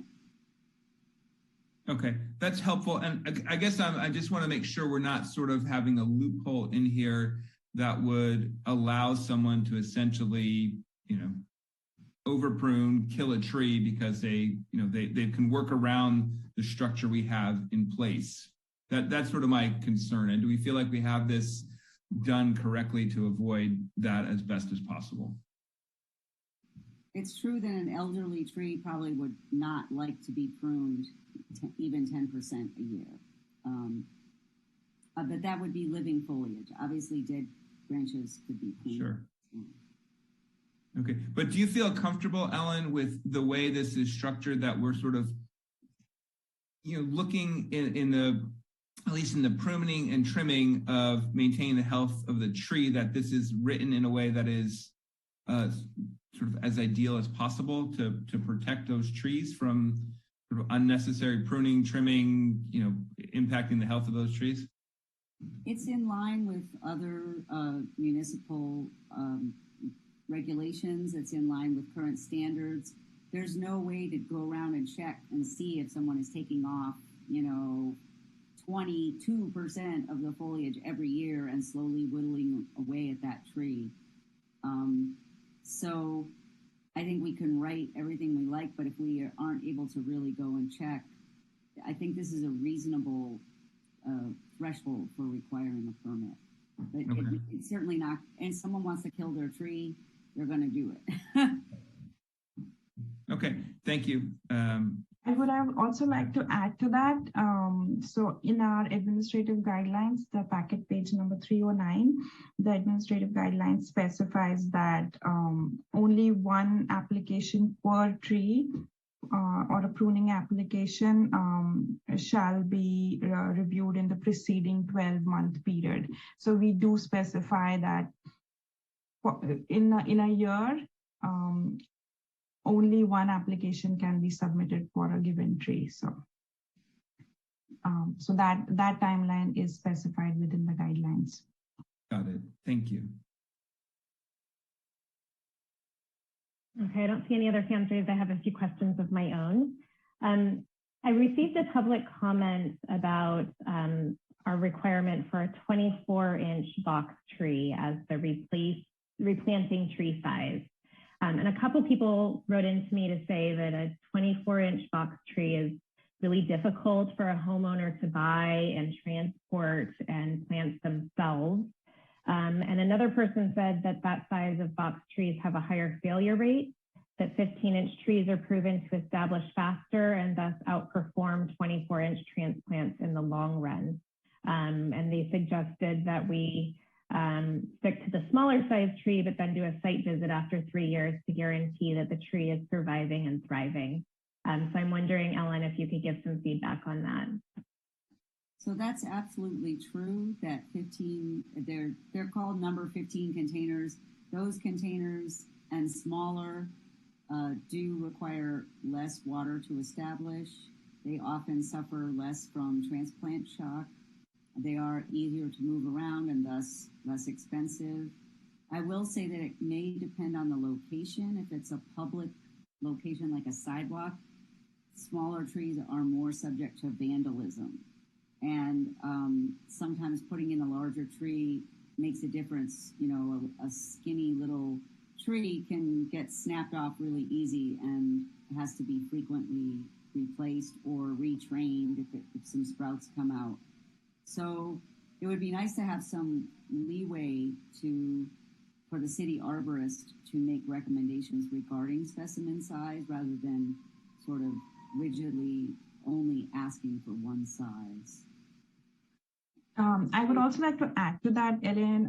So in our administrative guidelines under the replacement tree requirement size, which is on packet page number 312, the administrative guidelines also gives a little bit of flexibility in these kind of situations where a big tree is not possible, for example, a 24-inch box size tree. So the last bullet point indicates that or any combination as determined by the city arborist. So it takes into consideration these kind of situations where a 24-inch box size trees or any other tree is not possible to be retrieved. So the administrative guidelines does provide a little bit of flexibility there. Okay. During discussion, I'd be interested in my colleagues' feedback on that, given what the arborist just shared with us. I'll save that for discussion time. My second question, I think, is also for Ellen. I received some public feedback that on our approved tree list in the administrative guidelines, she wrote that it has nearly all non-native and some are not very drought tolerant. And then I did a little research of my own on some of the trees because I'm a little sensitive to trees that drop substances on our sidewalks or on someone's driveway. We have some trees on Laurel Street that make a huge mess every year, and it's a real pain point for our community. And so I started looking at the list myself. I noticed that an olive tree is noted as a preferred street tree.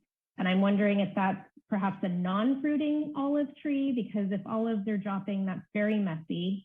The Catalina cherry is listed, and it looks like that fruit.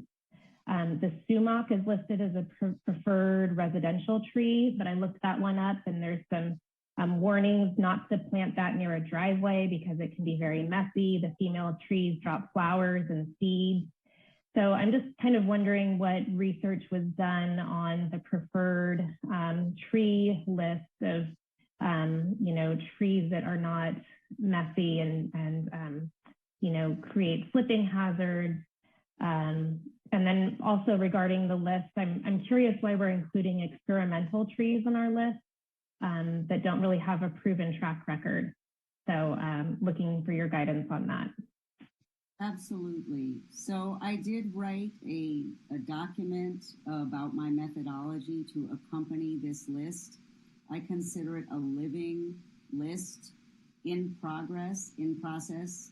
The thing is, we don't have a lot of performance data on many trees. And we know what definitely does not work, which is you're referring to Chinese hackberries that are messy in the downtown district. Those aren't on the list. We know for sure some things we don't want to have. I apologize for not specifying non-fruiting olives because definitely that would be what we would prefer for the street. If somebody wants to choose a fruiting tree for their own property, it's kind of up to them to do their own research. It's very, very difficult to specify a tree that's going to be perfect in every single situation. But we definitely do not want to have fruiting trees on the street. In the document about my methodology, my number one criteria was low water use. And I used the source, which is called WUCLES. It's a website developed by University of California with a lot of professional input.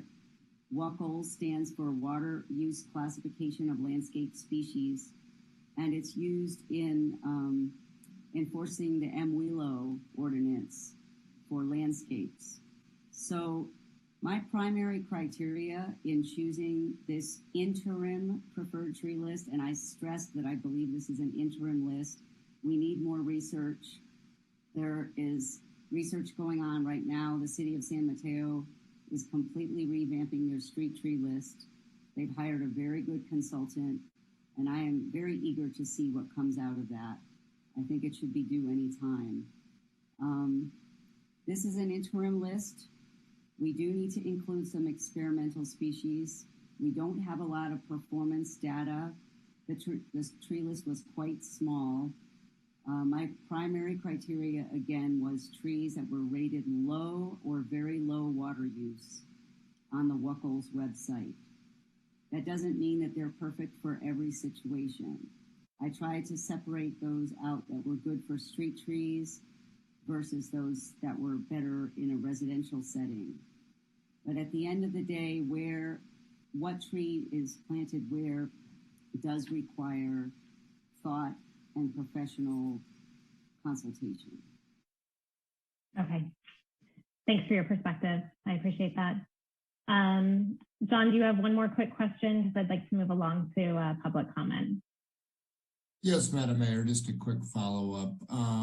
Roughly how many permit applications do we get a year for tree pruning and removal?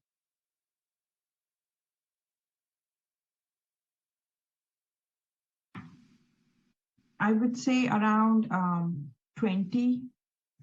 Andrea, you can correct me if I'm wrong, but I would say around 20 to 25.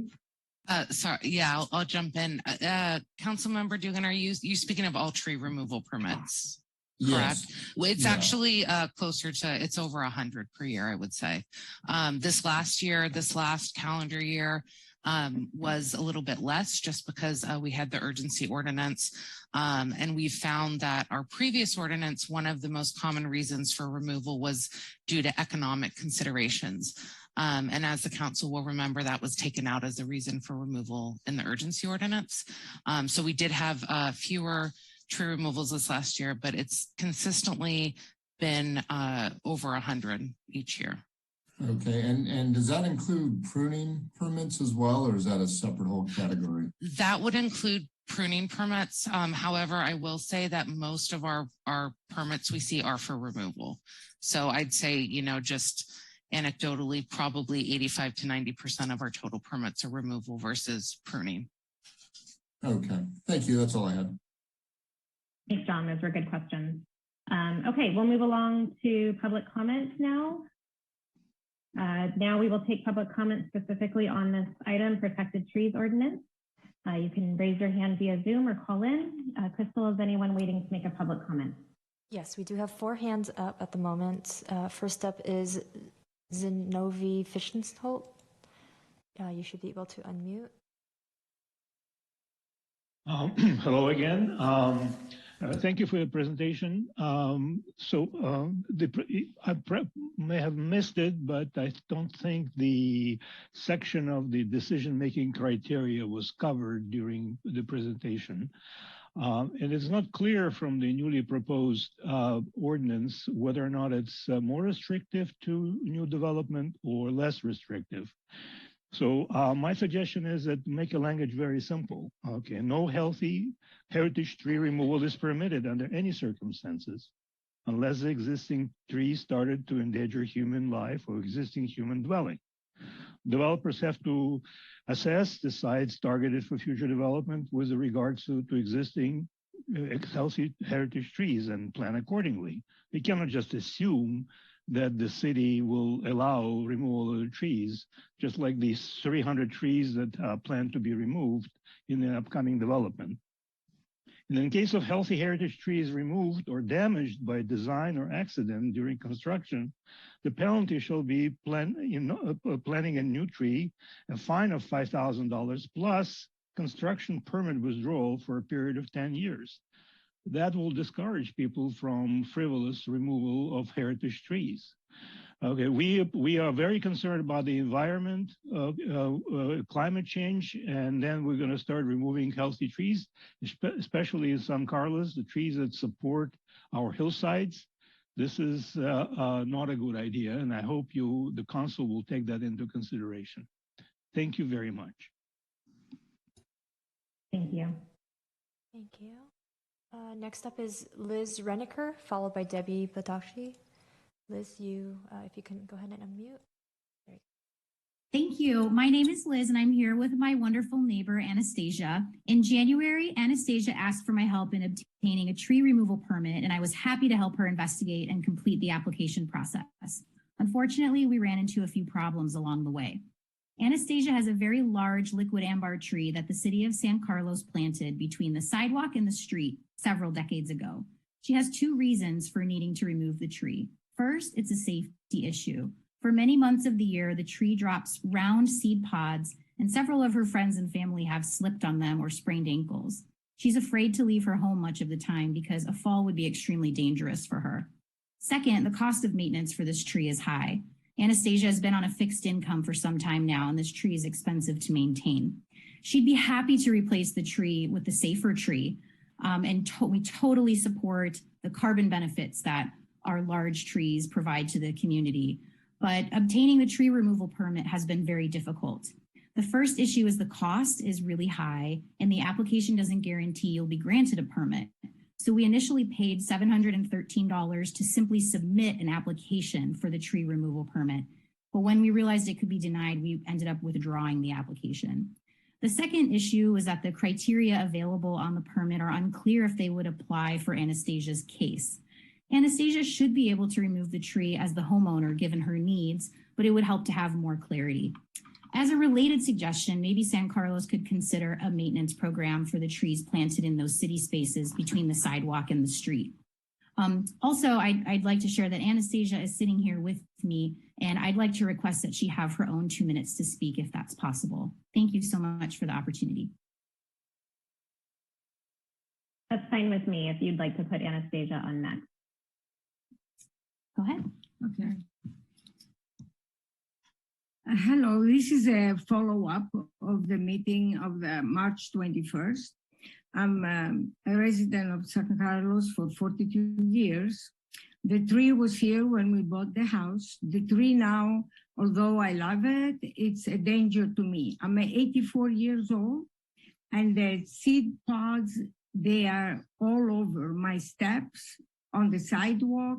People go by and they can fall, and I do not dare go out at night because, in my age, if I fall on one of the seed pods, I'm going to either be in a wheelchair or I'll be dead.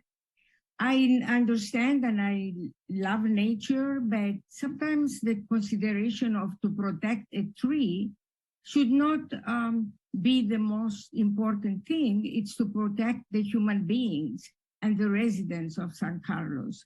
And I'm not asking just for myself. I ask for all the people that they walk on the sidewalk, take the kids to school, take walks. They are in the same danger because most of the year, the sea pods are all over the sidewalk, like I said. I appreciate a lot that Madam Mayor worried about the safety of our citizens, of our residents. I am the same way. I consider the danger and I'm willing to replace the tree because I love to have tree. I have a backyard, I have fruit trees, but when I compare my safety to the tree, I should be protected more than a tree to be protected. Thank you for your consideration. Thank you, Anastasia. Next up, we have Liz Reniker.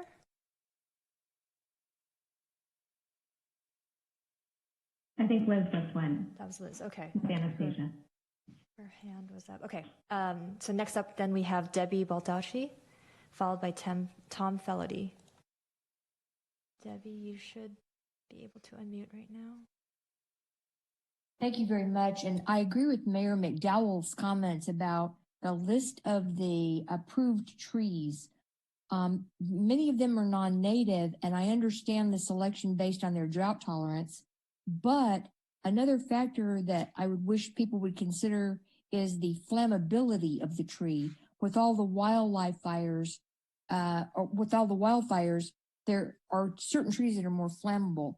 And one of the trees on the list was a Eucalyptus nicolai. I'm not sure if that's the way you pronounce it, but it's basically called a willow peppermint. And those leaves can really dry out. And like Mayor McDowell said, some of these drop a lot of things on the ground. Pollen, pods, this is a flowering tree. So if more consideration could be given to the list of approved trees, not only for drought tolerance, but for flammability and dropping items on the ground that can be unsafe, as a previous caller mentioned, that'd be greatly appreciated. Thank you very much. Thanks, Debbie. Thank you, Debbie. Next up is Tom Felady, and he'll be followed by Shahir Imami. Good evening, council members. Thank you very much for reviewing this ordinance, and I want to thank also the staff that's prepared it. I've been following this for several months now, and I'm very pleased with its progress. My wife and I are 30-year residents of San Carlos, and so we both understand the importance of protecting trees as much as possible. But my particular story is that a year and a half ago, we had a 50-foot poplar in our backyard that died. The permit fee at that time to get it removed was $460, and I had to submit a site plan showing all the trees on our property, not just there in the backyard where this tree was located. And then, of course, it cost another $1,000 to actually take the tree out once the permit was approved, which was several weeks later. That fee is now upwards of $700. As I learned not that long ago, in Belmont, this fee for doing the same thing is $81.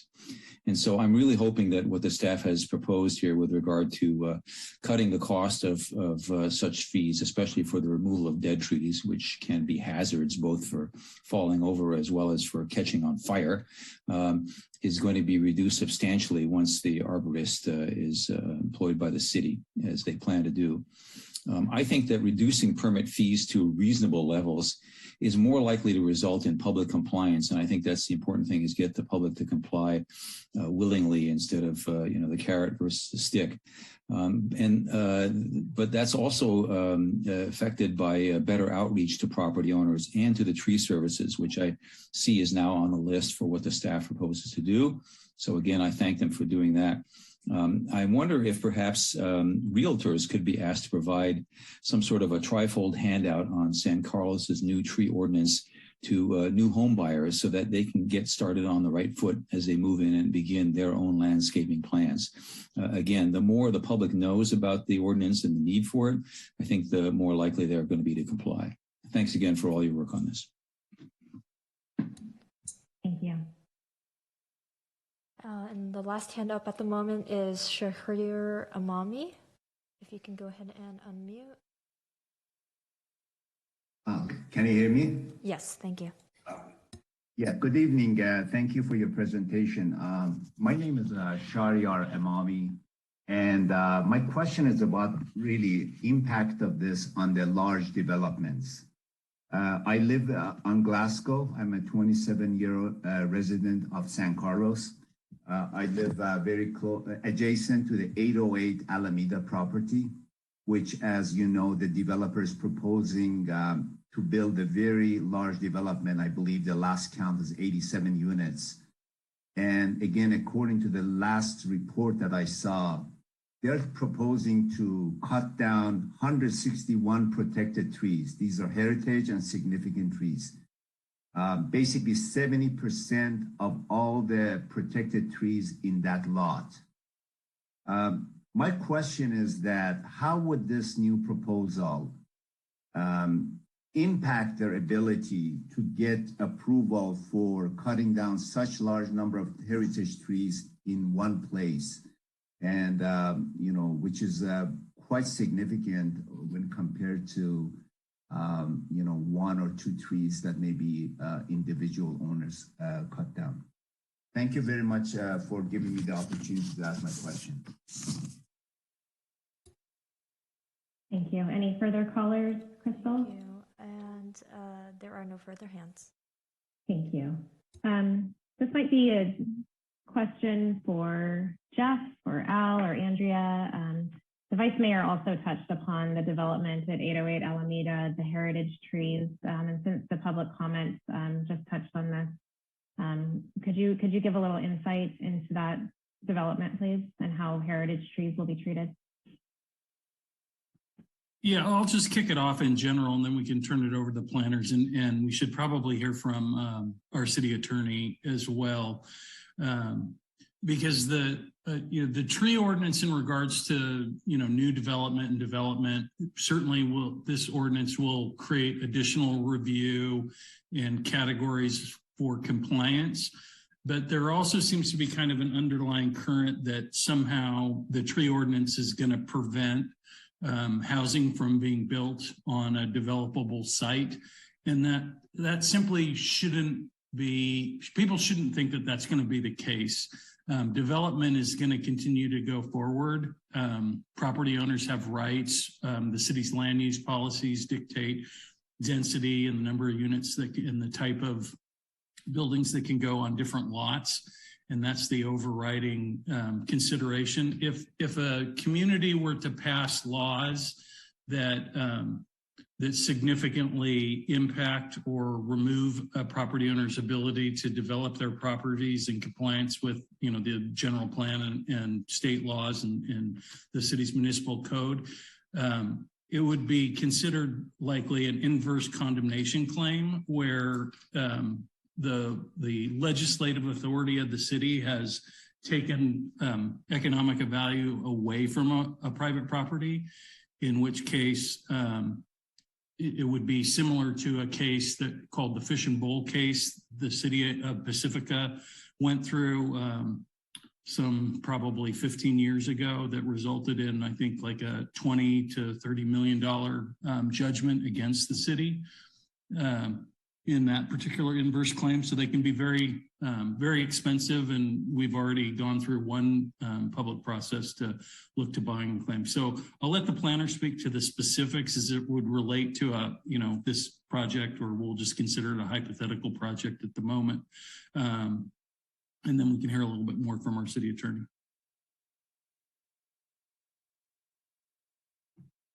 Yeah, thank you, Jeff. And good evening, Honorable Mayor, members of the City Council. Yeah, there's a lot of trees that are proposed for removal at 808 Alameda. And we're taking a look at the environmental impact report right now. And we're asking for more detail on the trees and their health and species and things like that.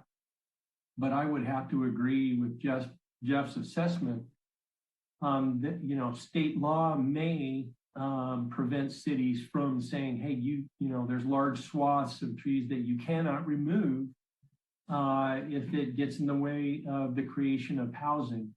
Now, in a planned development, cities have more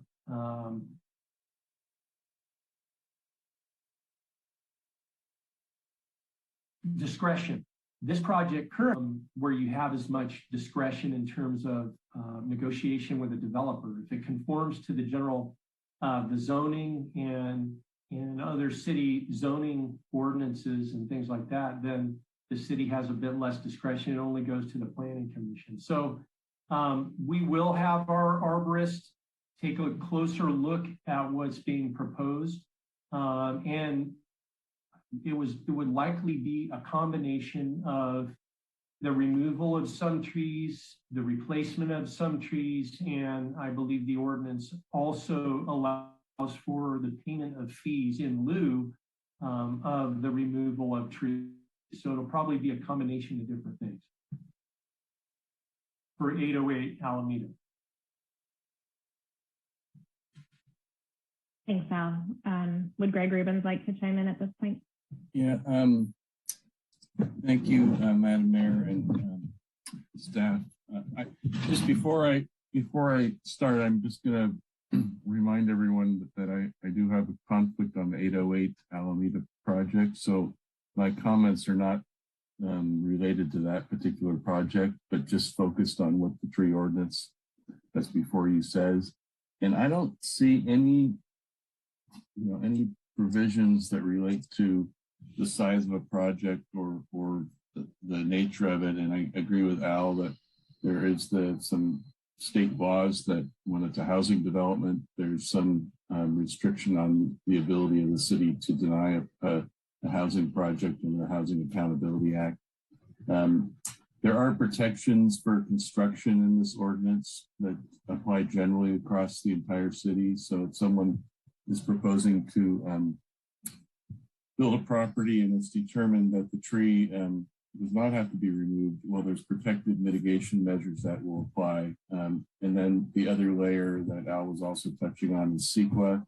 There's CEQA studies the impacts of developments generally, and that could include wildlife and the historic nature of certain trees, and that might impact the what can actually be what trees could be removed in a development that contains lots of trees. But that's probably as much as I could talk about without getting too close to the specifics of that project that I have one foot going. Thank you, Greg. Okay, so we've had public comments. Is there any council discussion on some of the issues that have been raised? Councilmember Palmer Lohan. Great, thank you. Appreciate the discussion, and thank you to Vice Mayor Rack for bringing this forward. I think it was last year, based on from the timeline. So I'm just going to go through my range of comments, and of course, I'd love to hear what others have to say about it. But this is kind of my current thinking. So, one of the public comments was around, the tree in their yard dying, and I recollect, a similar experience. And when these trees die, they die quickly, and if they're large, it can be very scary.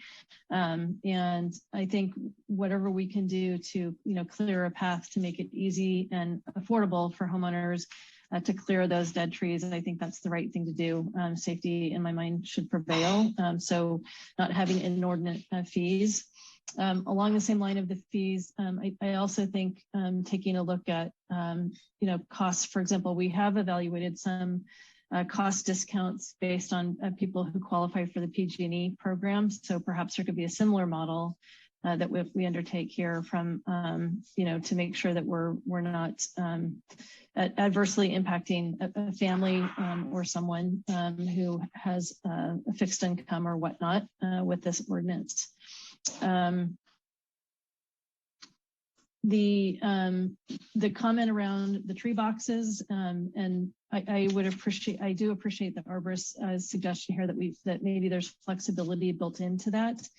because I imagine that depending upon the type of tree, you maybe want one that's a little bit larger, which would require the 24-inch box versus the 15. So I think some flexibility there would be reasonable. I also appreciated the arborist suggestion around planting trees that require low or very low water. We are in extended drought conditions, and that's been on my mind for many years about how do we continue to move forward with a continuous perpetuating drought conditions. So I think that makes sense to me. I do appreciate the administrative guidelines that were included. That made the ordinance, I think, more user-friendly for the layperson. So I'm really pleased that staff has brought that forward. And there was also a suggestion that perhaps David Muffley take a look at the list of trees. So what I'm hearing tonight is that this is complicated. There's a lot of different choices and a lot of different factors.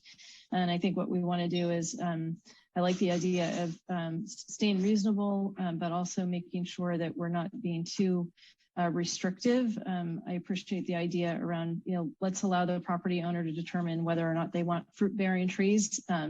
But I also do recognize, when it comes to the public right-of-way, that we may want to consider trees that don't have debris that drops that can be catastrophic if one were to trip on them. So there's probably more, but I'm going to pause there just because I went through my list and look forward to hearing the discussion. Thank you. Thank you, Council Member. Before I take any more discussion, we do need to close the public hearing. Crystal, were there any other hands raised for public comment? No, there are no hands.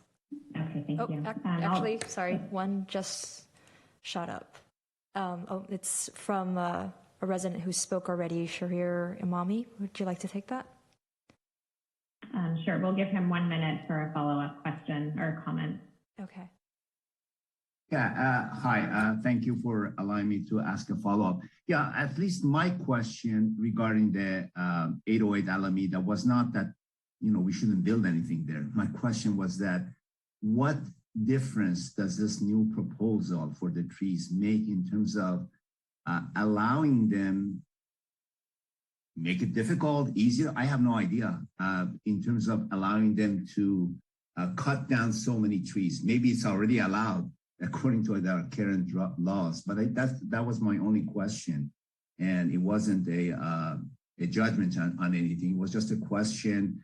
And it could be difficult to ascertain that because maybe it's complicated and all that, but I would just think that that would be a very good example to go through because it's one that is being discussed right now, and it's a very large development with a lot of trees, basically. So that was my only question. Thank you. Thank you very much for that follow-up. Okay, we'll entertain a motion now to close the public hearing, please. Move to close the public hearing. Second. Okay. Crystal, could you please call the roll? Yes. Vice Mayor Rack? Yes. Councilmember Dugan? Yes. Councilmember Collins? Yes. Councilmember Palmer Lohan? Yes. And Mayor McDowell? Yes. Thank you. Okay. I will, given that recent question from the public, Jeff, could you weigh in just on maybe a yes or no basis? Does this ordinance make any difference to the project?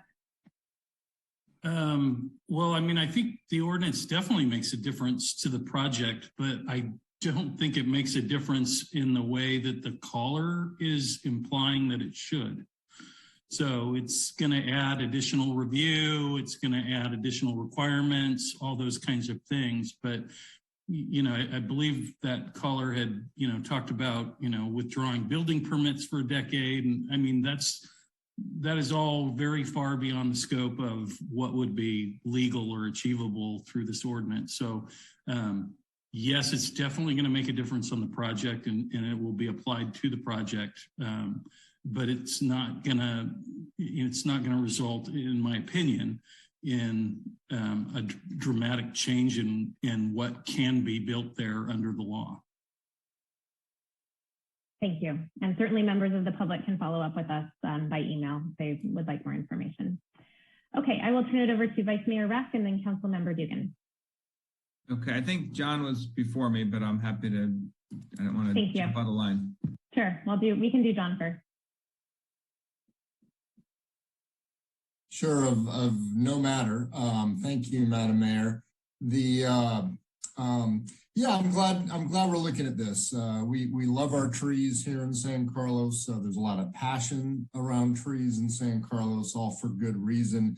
And I think it was a good time for us to update this ordinance. So I certainly appreciate all the work we've put into this and the initiative here. And I think it's worth just taking that step back to acknowledge that that's what this is. I mean, this is an expression of community concern about our trees and how those community concerns should be balanced against individual property rights. And that I think is what we should hold in our thinking as we consider setting the fees for this. So a $700 fee does feel excessive to a lot of people when they encounter it because that's just the beginning of their tree journey. And I think we should look to balance that because this isn't just a service provided to a homeowner. This is the way we're balancing that the passion of the community to preserve the trees with those owner rights. So I would actually like to see us balance the fees in that context and just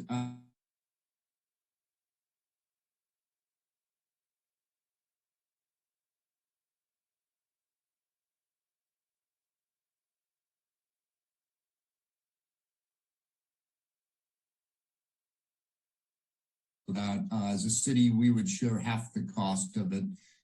And for dead and dying trees, 25%, I think the property owner should only be expected to pay 25% of the cost of all of this if it's just a dead tree being considered.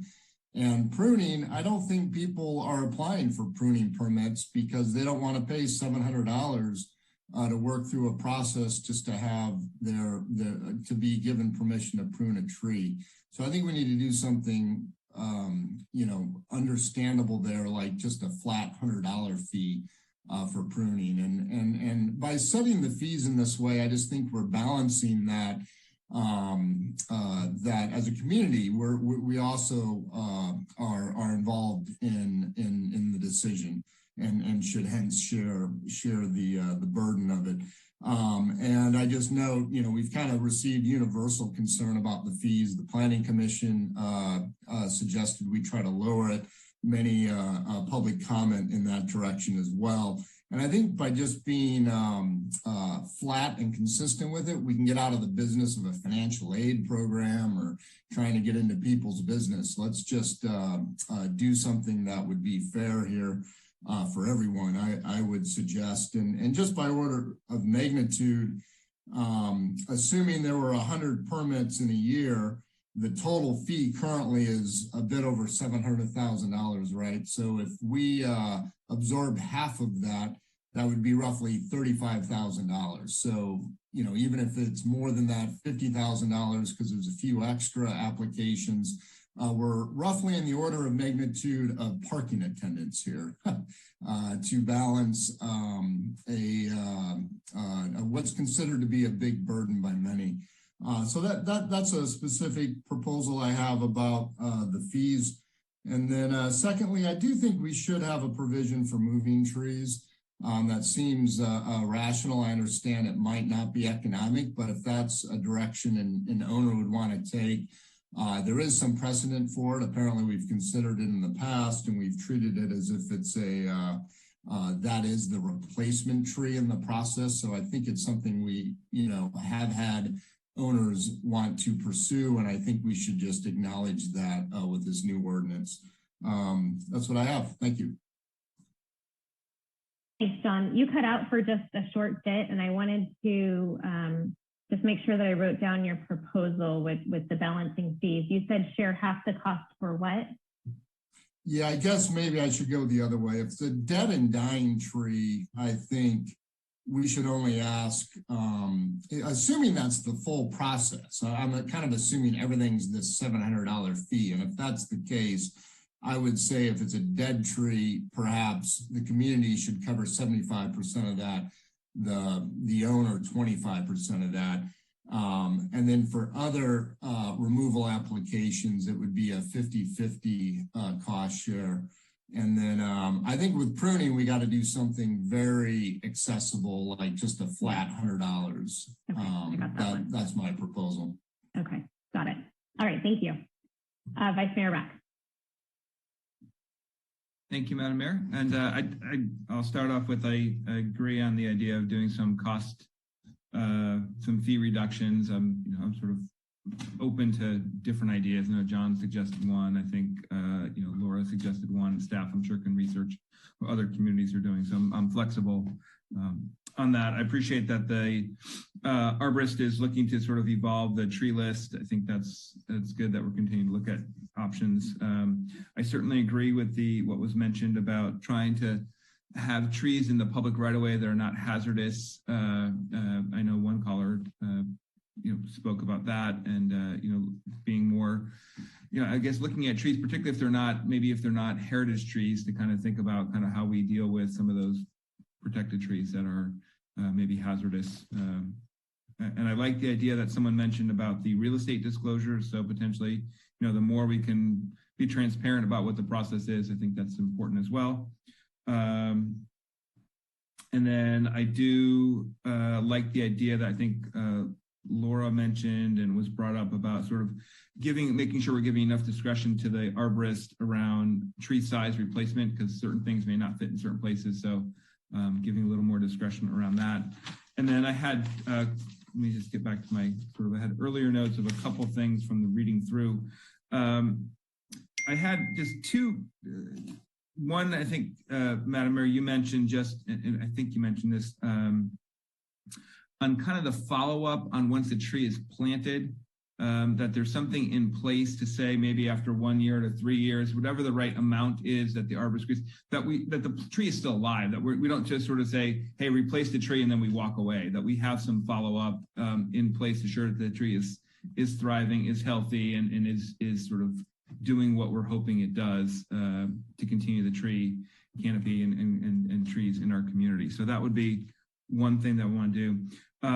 Second, I wanted to just talk through a little bit on the noticing. I'm hoping that, if we're lowering the fees around pruning and stuff, that there's a requirement for notice on the property, on the tree for removal. I think we should also have notice when the tree is being pruned, because I think sometimes, I don't know if it's me, I walk by and see this tree being cut, and I'm sure others feel the same way, like, oh my God, what are they doing? Are they supposed to be doing that? Versus if the permit's there, then I think that takes away some of the potential tension among neighbors. If there's already a permit in place, if the person's applied for the permit, it's posted, the neighbor can say, oh, okay, they're doing this through the proper channels. That's great. I just think it might help to sort of alleviate any potential stress or tension among neighbors if we did that. And I'd be interested to, I think Ron has suggested this on other things. I don't mean to put words in your mouth, Ron, on this, but I think the notice period is 10 days. I'd be interested to see if we can extend it to 14 days so that the public has a little more time to, it might be on other things that you've mentioned this, Ron, about giving a little more notice on things, not so that people know and have a chance to sort of, if there's an appeal or process, they have more than, they have enough time, a little more time to kind of figure out what they're going to do. So those are my other pieces that I wanted to add in there. I'll go to Ron and then I'll make my comments. Go ahead, Ron. Thanks, Madam Mayor. I don't remember much about the time limit. What I do remember is the distance notice. Okay, maybe that's the distance I'm thinking of. You asked for extended distance, so. Yeah, I think that. That's why I didn't want to be putting words in your mouth, Ron. So thank you for clarifying. But I think it was, whatever it is, it ought to be double that. So, all right. So as far as the fees goes, there's been a lot of discussion about this. I don't have any, I think theoretically I don't have any problem with lowering fees, but I really don't know enough about it. that I don't think I can competently suggest a fee structure that makes sense. I think I would need to know how much more, how much more work is involved with staff, why the fees are the way they are. So I'm not sure I'm ready to give an opinion on that. But staff did a lot of work on this, and I like a lot of the things that were being done. But I get the feeling like we're just tweaking and tweaking and tweaking, and we need to focus on some of the changes that have been made, and let's move on. I just think we're getting too much into the weeds here. So, but other than that, I like a lot of the changes have been made with respect to protected trees and having the flexibility with how big a tree replacement tree is, that sort of thing. But beyond that, I'm not sure how much more we want to work with this, because it's really come a long way, and it's a lot better than it was. So that's all I have for now. Thank you, Ron. I see Greg Rubin's turned on his camera. Did you want to talk about fees? Yeah, I just wanted to make sure the council understood that fees are a future agenda item. It's not really part of this ordinance, but we do set the fees every year, and we can definitely adjust those if that's direction the council gives us. But we would have to bring that back. It's not part of the introduction of this ordinance. Okay. Thank you, Greg. And that's good to hear. I think we're all ready to discuss fees on several topics. So I think staff should just be prepared to walk us through some options. I think there's been a lot of really good ideas tonight. I did have a couple of comments. As I mentioned, I'm just sensitive to the amount of community feedback we've received about our trees downtown. And so that's why I really wanted to make sure to bring up several of the trees that are recommended. I am not an expert. I am not an arborist. So I appreciate Ellen's expertise in this area. But I note that you can plant a tree in your front yard, and when it grows big, it is going to drop seed pods or fruits on our sidewalks. And that's a hazard. So I would like to, I know that there's information in the packet that the San Mateo street tree list is going to be looked at, but I would appreciate another look through on this list to make sure. One caller mentioned the willow peppermint, which is a eucalyptus.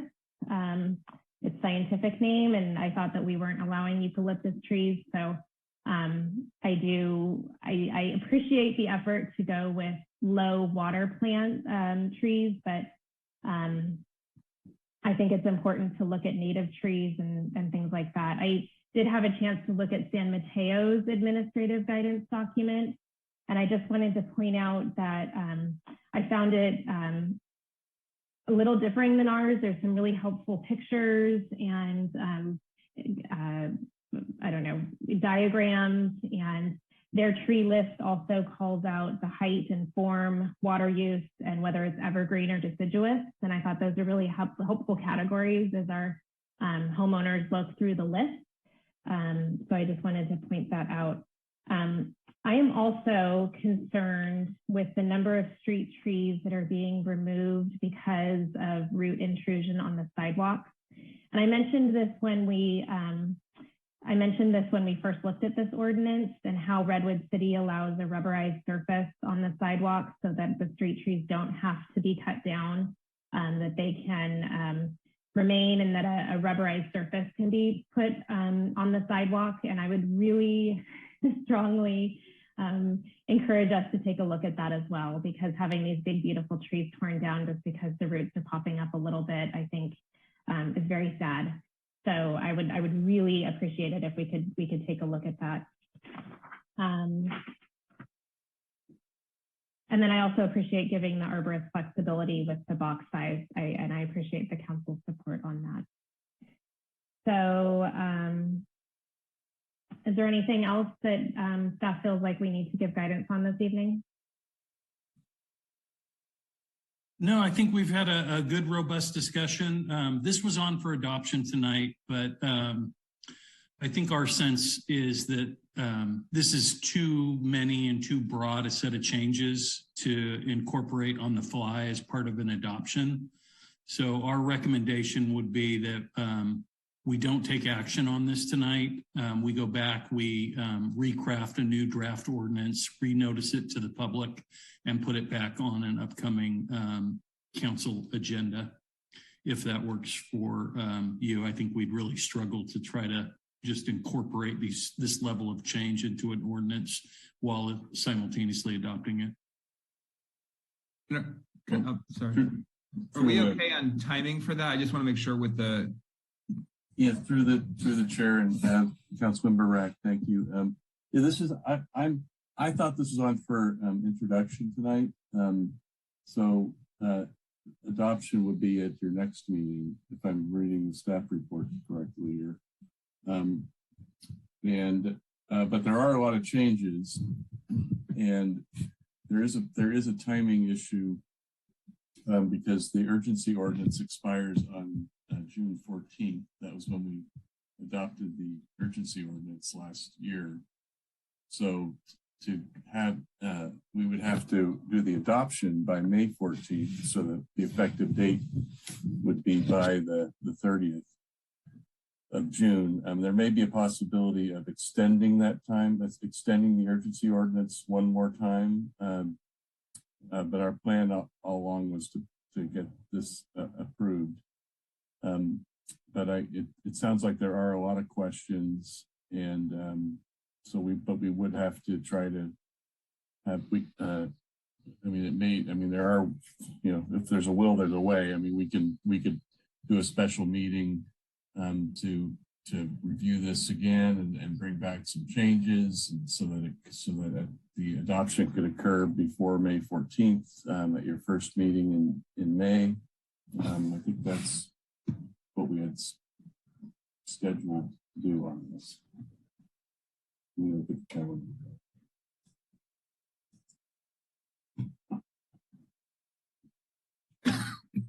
But the problem is, I think the problem that from a staff standpoint is that we to introduce the ordinance, we have to have clear enough language that we know what you're introducing. And so there could be some changes that we could make, like on the trimming issue or some of the other things that we're noticing, that we could put that type of language for the distance of the noticing. We can put that type of language in if we can point to the exact section where you want it, or you're specific about with staff's help where it would go. That's how we could try to introduce it with some of the changes from the comments that you're making. Yeah, and I think behind the scenes, I don't think it's going to take staff a long time to come up with the new draft based on what we've heard tonight. I think we've got some pretty clear direction. I just think it would be changed significantly enough that we would need a little bit of time to work with it, and then to renotice the current draft to the public before adoption. So I think we can get it back to you quickly. I just get the sense if we want to try to incorporate all these changes tonight, that's going to be pretty difficult. So if we brought it back on the 25th, we could introduce, and then the 9th could be adoption, and then you'd meet the timeline. If I was struggling to get my calendar open. And the other thing we could do too is introduce it without the changes tonight, with the direction from the council to bring the ordinance back with additional changes based on your direction, so that we have the new ordinance, but then we update it fairly quickly. We'd have to. Well, that gets more complicated, because after introduction, you can only make non-substantive changes. So I think what we would try to. I think this timeline would work, is the 25th for an introduction. And I know we probably have a lot of other things on that agenda that Jeff's probably thinking about. But that would be how we could introduce on the 25th, and then May 9th if we adopt it on May 9th, we would then meet the timeline to have it in effect before the June 14th year. So on the urgency ordinance, and that's the hard stop for us on this. Okay, that sounds like a plan to me. Looks like we have some comments. I got Councilmember Palmer Lohan, then Vice Mayor Rack, then Councilmember Collins.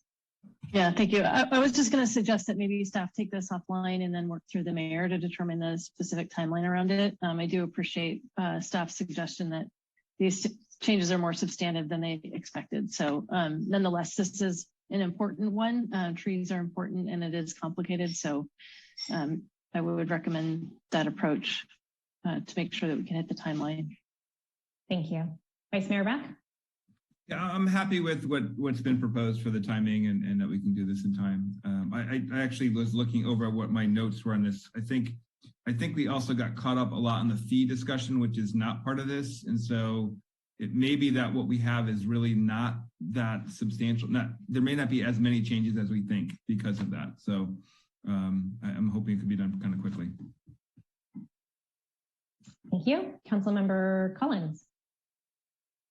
Thank you, Madam Mayor. Just a quick question for Jeff and or Greg. In a best case scenario, this gets brought back for, let's say, our adoption at our very next meeting, and we adopt it. It may not be perfect because what comes back is, I suspect, probably going to generate more public comment. Someone's not going to like what we do. We're going to kind of repeat this process again. But if we do adopt it, can we not put in like a 1-year review provision where we'll just review it after year and see how it's going? It just seems to me that we may get in a situation where we just keep refining and refining because every time we add something, somebody doesn't like something or they come up with something else. And this would just go on, indefinitely. So that's my question. Can we just, make the changes, introduce the ordinance, pass it in, and say we're going to look at it in a year? Yeah, absolutely you can. It's your ordinance, so you can update it, whenever you'd like. Changes happen or new circumstances arise. If you want to review it again, that would be just fine. And what I was suggesting, if the time issue became paramount to the council and you were super concerned about it, was just that we introduce and at the next meeting adopt this ordinance and then just continue on in our process to refine it and bring it right back to you and we go through it again.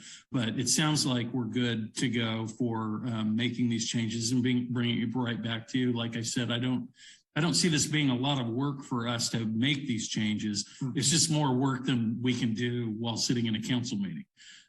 So I think we can get this back on for you, fairly quickly. I imagine it's much quicker. You're right, council member, there's going to be new information and new circumstances. There's 28,000 people in our town and probably 10 times the number of trees, and every one of them comes with a unique set of circumstances. So no law is going to be able to deal with all of that. But I think we've got, and I really appreciate the comments of the council. We've got the bones of a really good ordinance here, and we'll just tweak it and bring it back for you.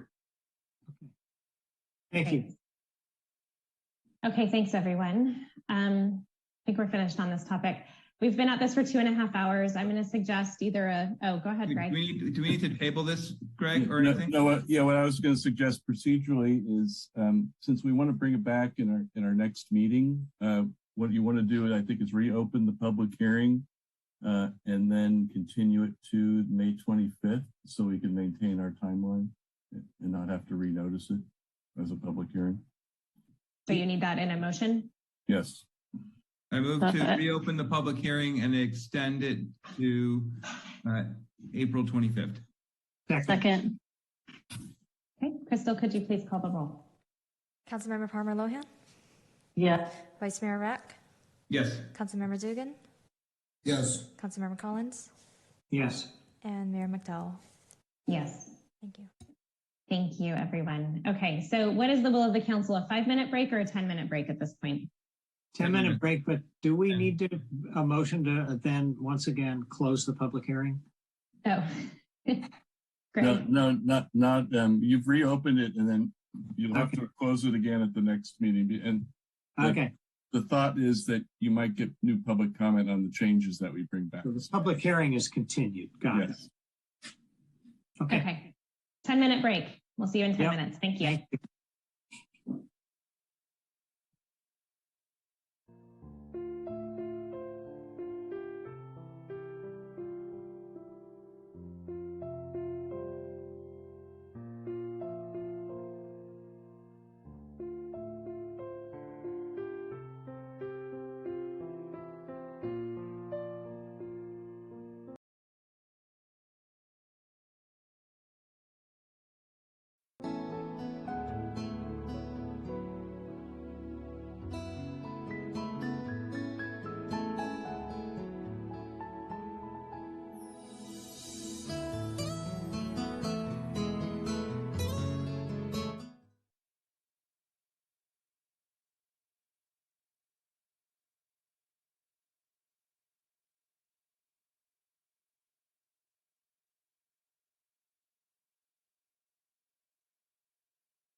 Crystal, is it okay if we move on at this time? Yes, we are ready. Okay, perfect. So we will now move on to item 9A, consideration of adopting a resolution declaring the need for City Council and commissions to continue conducting meetings remotely pursuant to Assembly Bill 361 and consider returning to in-person meetings beginning May 9th, 2022. And it looks like Jeff will lead us off. Hi, Jeff. Thank you, Madam Mayor. Good evening. Good evening, members of the City Council. Jeff Maltby, City Manager. Tonight, for your consideration, is the adoption of the AB 361 remote meeting extension. This is an item that's been on your agenda every month for quite some time. Staff is recommending that you do continue to adopt the resolution, regardless of your discussion on the second part of the item, which is consideration of returning to in-person meetings. Council had asked us about 6 weeks ago to target this agenda for a second discussion to see how things had evolved with COVID-19 during that time, to reconsider whether you wanted to go back to in-person meetings. We think that you should continue to adopt the ordinance just in case health orders and things change in the coming weeks, that we'd be able to switch back to remote meetings and we wouldn't have to skip a meeting or lose time on conducting the public business. So the two items that we're looking for additional direction on are if the council would like to return to in-person meetings on May 9th. That would be the first council meeting in May.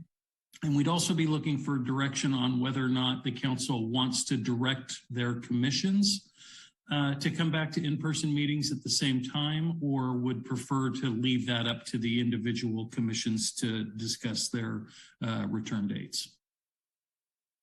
And with that, I'd be happy to answer any questions you might have. Thanks, Jeff. Any questions from council? Vice Mayor Beck. Thanks. Just had a quick question, Jeff, for you on, so just if I were to play this forward, so if we adopt the resolution to permit the remote meetings, that gives us flexibility. So, and if we were to decide to go in person, that gives us the flexibility to say someone's out of town, other things, they can still, a council member could participate remotely. If we adopt that resolution, or would that apply regardless?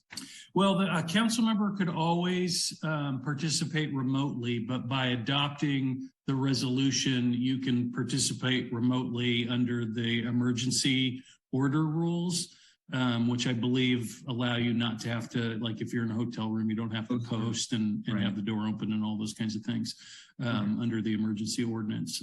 So that it provides you a little additional flexibility, but under either scenario, you can still participate remotely. Got it. Okay, thank you.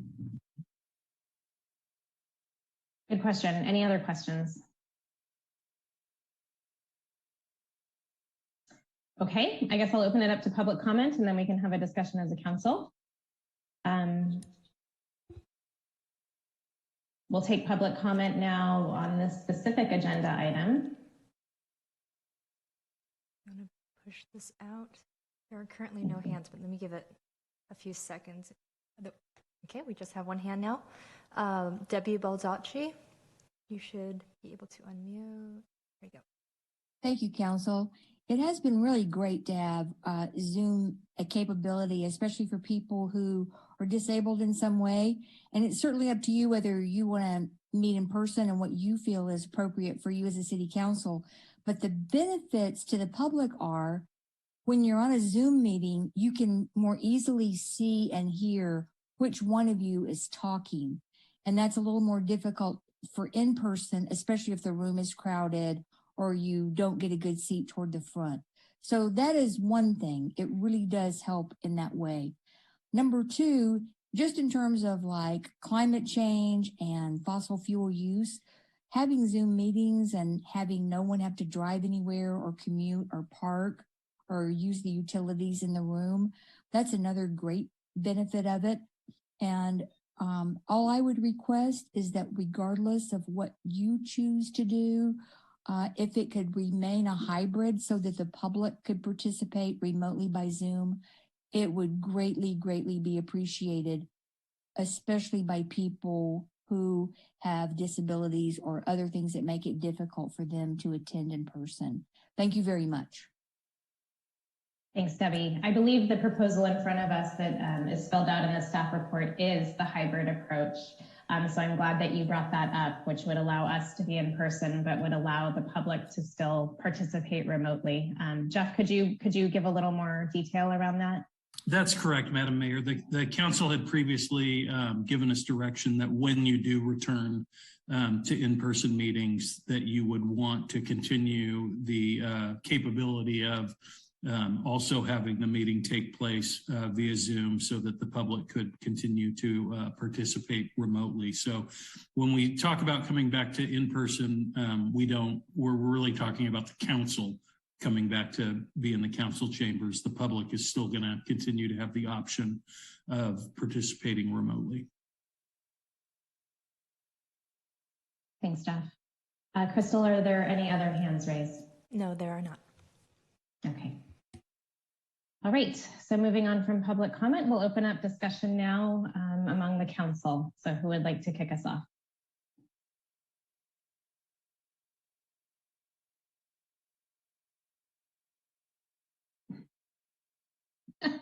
Vice Mayor Rack, thank you. I always feel like I wait and then I'm like, ugh. We're all waiting for what you want to say.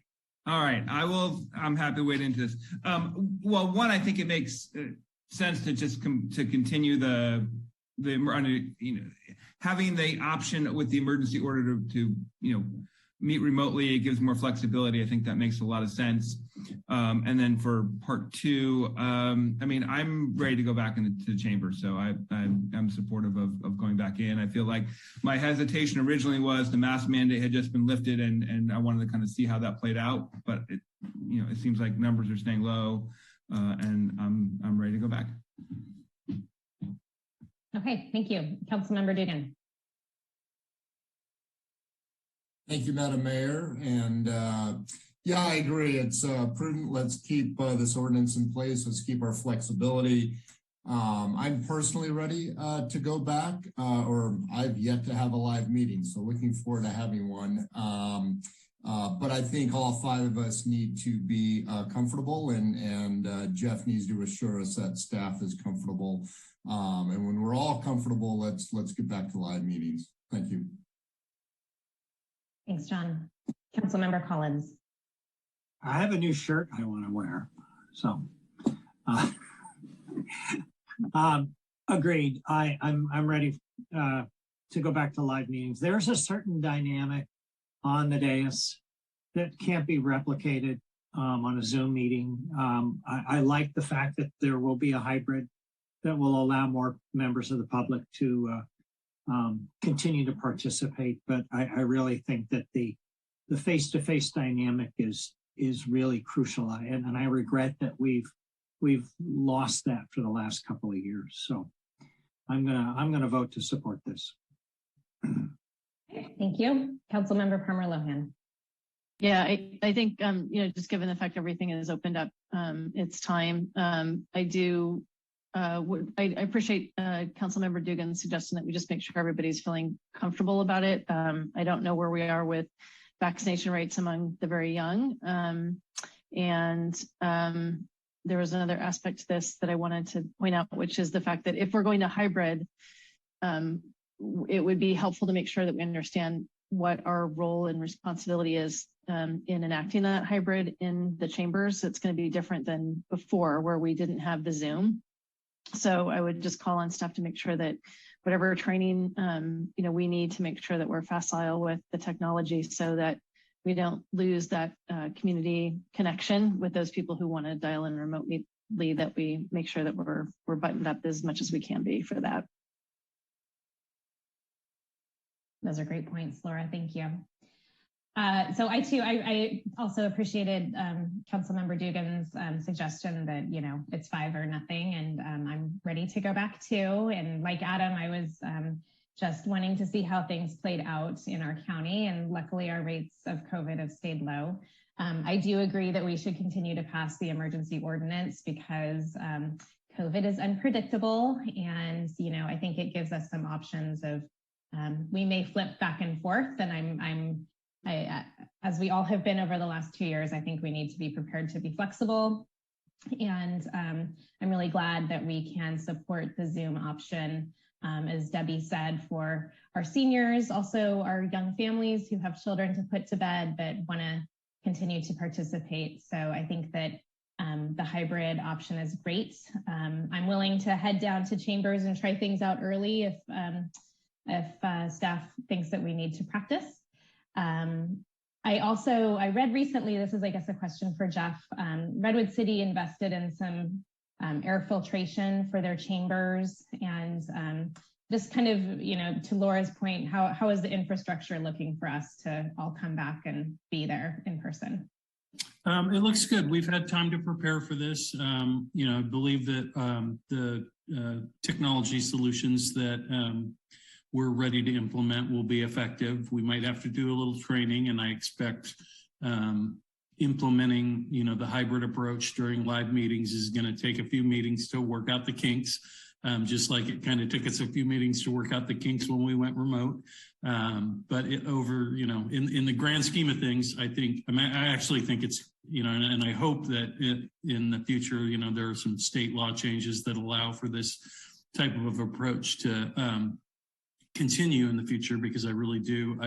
There's no doubt that we've had a broader swath of public participation in our council meetings than historically we'd seen.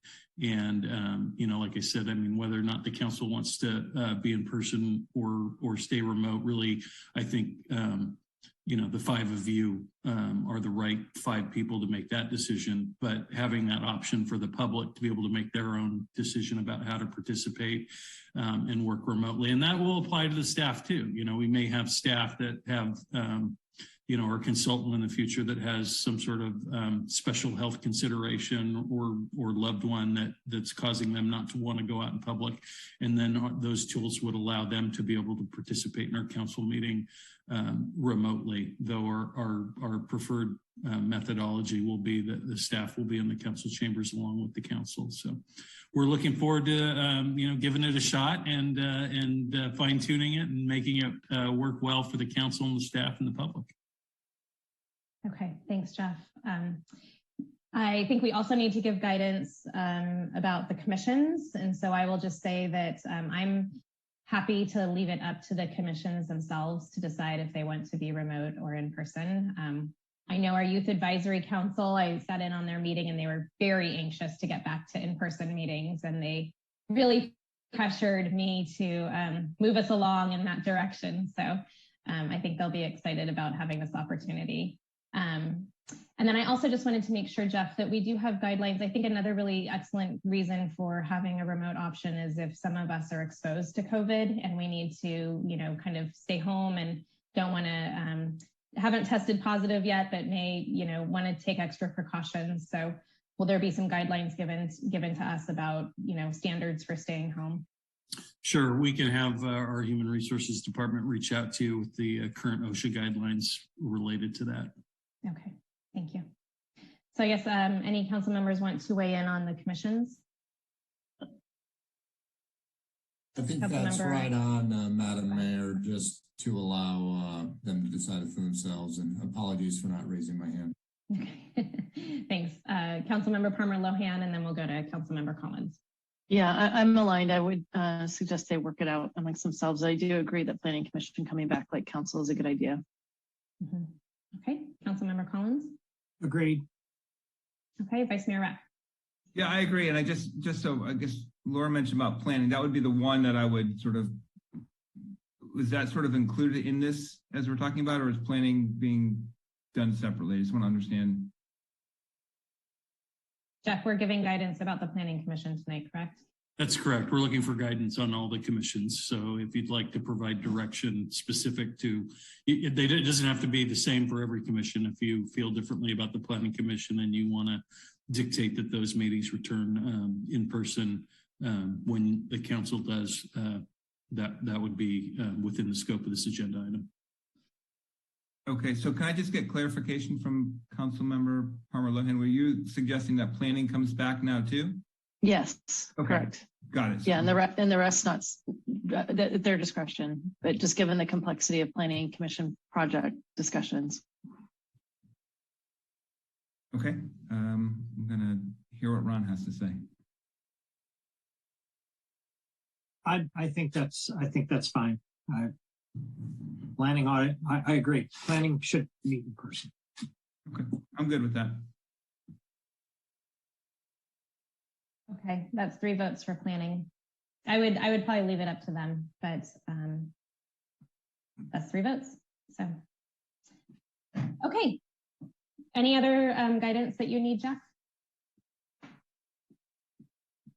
Nope, I think we're all set. Thank you very much. All righty. We will now move on. Sorry, through the chair. Yeah. Sorry, yes, you have an ordinance. Please. I move to adopt resolution 2022-36. A resolution of the City Council of the City of San Carlos renewing its declaration on the need for the City Council and Commissions to continue conducting meetings remotely pursuant to Assembly Bill 361 and direct staff to proceed to in-person City Council and Planning Commission meetings beginning May 9th, 2022. Second. Crystal, could you please call the roll? Okay, Councilmember Collins? Yes. Councilmember Palmer Lohan? Yes. Vice Mayor Rack? Yes. Councilmember Dugan? Yes. And Mayor McDowell? Yes. Thank you. Okay, thanks, Crystal. Now we'll move on to 9B. Receive a presentation introducing RRM Design Group, consultants for the Downtown Specific Plan, and consider the composition of the forthcoming Downtown Advisory Committee and direct staff to proceed with recruitment. And with us tonight is Lisa Porras, I think, introducing. Hi, Lisa. Thank you. Thank you, Madam Mayor. Good evening, and good evening, council members. Lisa Porras, Planning Manager with the Advanced Planning Division. So just a little over a month ago on February 28th, the council authorized the city manager to enter into a contract with RRM Design Group to initiate the preparation of a downtown specific plan. So since then, staff and the consulting team have held a kickoff meeting with key city staff across the city's different departments and divisions, and recently completed a walking tour of the downtown. Tonight, we will provide the council with an opportunity to hear more from the RRM consulting team, and we also want to ask the council to provide direction to staff to move forward with the formation of a downtown advisory committee who will be working closely with staff and the consulting team in the preparation of this, the downtown plan as part of this project. So tonight's speakers from the RRM Design Group are Jamie Williams and Brian Hannigan. Jamie is the project manager on the consultant side, and Brian Hannigan is RRM Streetscape Specialist. So to get us started, I'd like to introduce Jamie Williams. Next slide. Thank you, Lisa. Good evening, Madam Mayor and council members. Thank you for having us this evening. Jamie Williams, principal with RRM Design Group. And we are just thrilled to be embarking on this journey with you with the specific plan of downtown. RRM Design Group is a multidisciplinary firm. So we have architects, landscape architects, planning and engineer and urban designers all under one roof. We have about 160 employees of 5 offices, all focused in small downtowns. Next slide. What's unique about our firm is we really believe in planning all the way through implementation. So we have a balance of private and public sector clients, and we understand the maintenance issues, the implementation issues, the construction issues, all associated with the plans that we create. And we really focus on the uniqueness of place. Next slide. Our specific plans are, we pride ourselves on them being very easy to read, easy to use, easy to administer, but also delivering solid results. It's not just a plan that sits on a shelf, but it ends with an action plan that can get you over the next 20 years of getting the things in the plan completed and accomplished. Next slide. So RRM, as I mentioned, has a number of folks working on this. The top line are all the individuals from our different services that will be working on the project. And then we have a nice, robust team of environmental planners, economists, transportation and parking specialists, and historical consultants that help round out and make sure that we understand all aspects of the specific plan. Next slide. The downtown area, as it's defined, is from Holly to Greenwood, and then El Camino to Walnut, and it's connecting with some streetscape and pedestrian connectivity to City Hall. Staff did a wonderful job of guiding us on a walking tour last week and really helping us to see on the ground what's happening, where the opportunities are, where some of the issues and constraints are. And we are going to use that data along with other analysis and research to start crafting the existing conditions and opportunity constraints of the plan.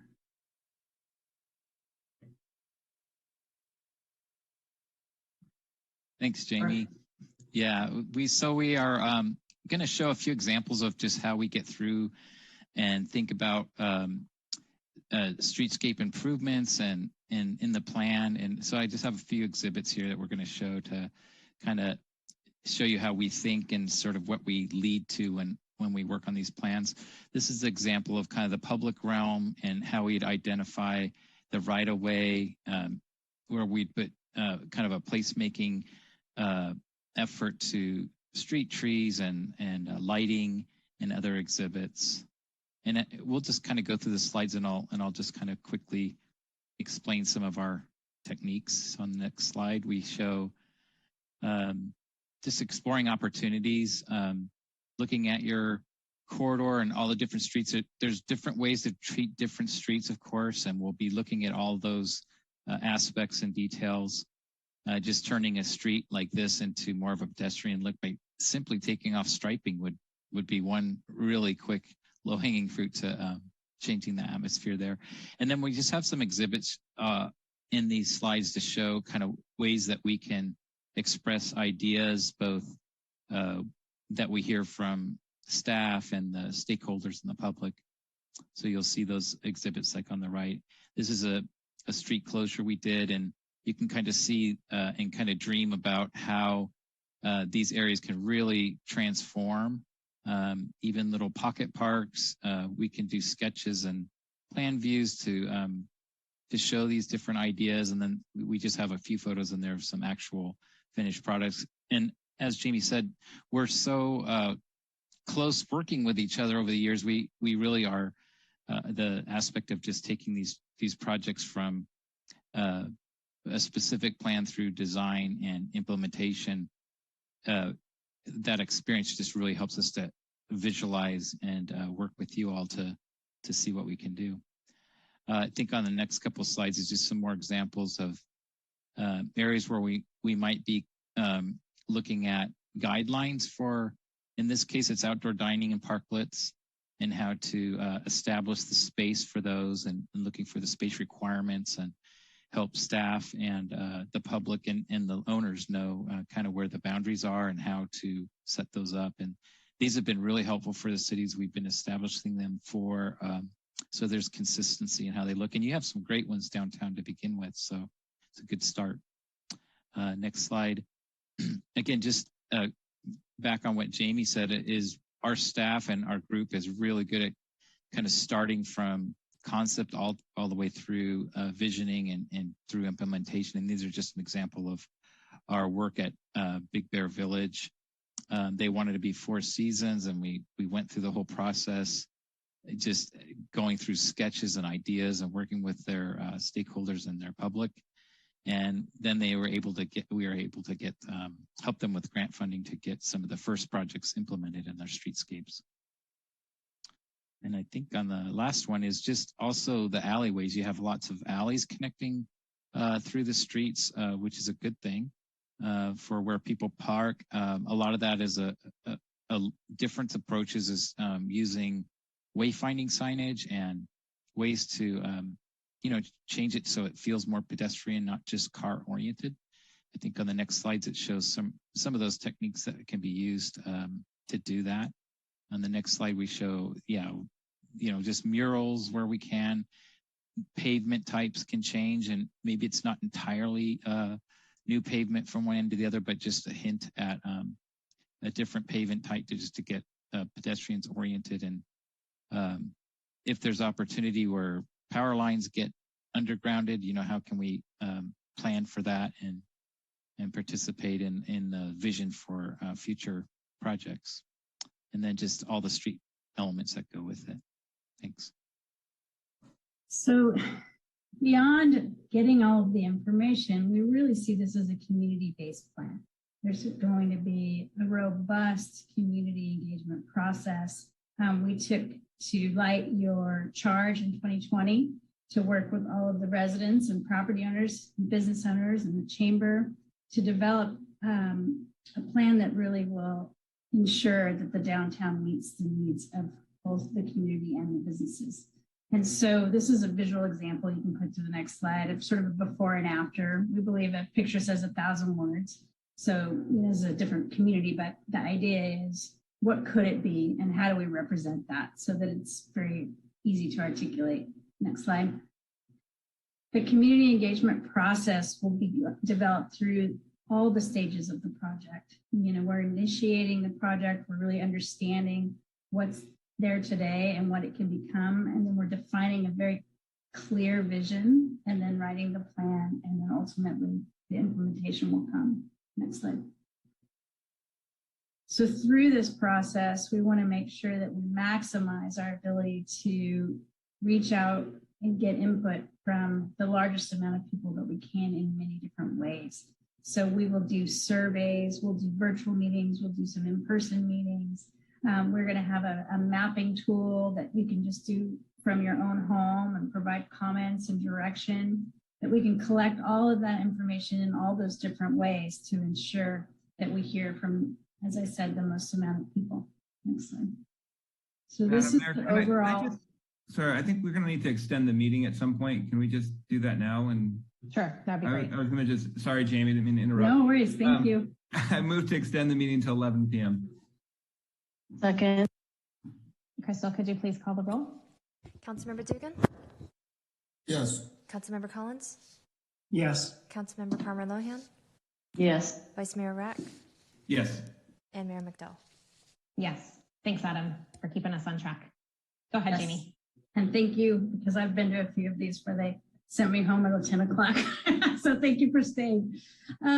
This is the slide. This is the meat and potatoes of it all. This is how we're going to engage the most amount of people. There's so many different areas and opportunities through focus group meetings and community workshops, through city council study sessions and planning commission study sessions. We are here to talk tonight about the makeup of an advisory committee that'll be established and meet throughout the project. And then Councilmember Rack and Collins are part of our downtown subcommittee. So we're meeting with them a number of times throughout. So as we go through each one of these phases, project initiation, concept plan, preferred plan, developing the plan, and then ultimately getting the plan adopted, there will be lots of opportunities for lots of different folks to provide input in different ways. And with that, I think Lisa.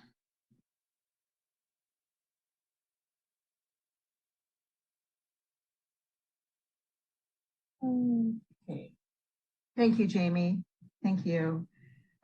So now the next portion of our presentation, we want to focus on the Downtown Advisory Committee. Like Jamie said, there's going to be a wide range of opportunities for the public to get involved, from community-wide meetings to focus group stakeholder meetings, study sessions, just in us even going to them, to the community during regular events at the farmers market. We'll definitely be continuing to make our presence there. But specifically for this project, we are going to be creating an advisory committee. And the advisory committee is intended to meet about 4 times throughout the life of the project at various key stages. And the first meeting is actually anticipated to occur approximately in June or July this year. So DTAC members would serve voluntarily, and they would be required to either work or reside in the city of San Carlos. So the responsibilities of the committee would be to review information and provide feedback on topics and solicit the participation of the community at large. And they would also work together to share specific interests of the community. And they would operate through a consensus building approach whereby all ideas and perspectives are shared with the goal of reaching agreement on key themes and on action items. Next slide. So as part of the process to develop the DTAC composition, staff presented its proposed ideas to the City Council Downtown Subcommittee, who agreed that staff's proposed composition represented a good mix of individuals, but they also asked to had a few suggestions of their own, which was to include an additional at-large member and to ensure that there was a member from the San Mateo County Chamber of Commerce. So the proposed DTAC membership would consist of 1 representative from the Planning Commission, the Economic Development Advisory Commission, the Parks, Recreation and Culture Commission, the Youth Advisory Council, and the Transportation and Circulation Commission. The remaining members would consist of 1 person from the Seniors / Adult Community Center, 2 downtown property owners, 2 downtown business owners, 3 at-large members, 1 member representing special needs, and 1 member of the Chamber of Commerce, and then 1 alternate. And so the idea behind an alternate would be that this person would be invited to attend all of the meetings, to listen in and observe all of the DTAC meetings, and then serve as a member during the consensus building process in the event of an absence or the departure of a regular member. So anyone from all of these groups listed here would be invited to apply, and then the final appointments would be made by the full City Council. So staff tonight is actually seeking consensus from Council regarding this proposed composition. The Council can also provide staff with other ideas or suggestions to move forward with. Following Council direction, staff will be working with the City Clerk to initiate the recruitment and selection process. And we anticipate the process to take about 1 month, which would then be followed by interviews and appointments made by the Council. Next slide. So this concludes our presentation tonight. We're all available for any questions that you may have or additional dialogue you might want to have with the consulting team. So thank you. Thank you, Lisa and Jamie and your colleagues. We appreciate your time with us tonight. It's really nice to meet you, albeit by Zoom. So I'll open it up to questions from the Council.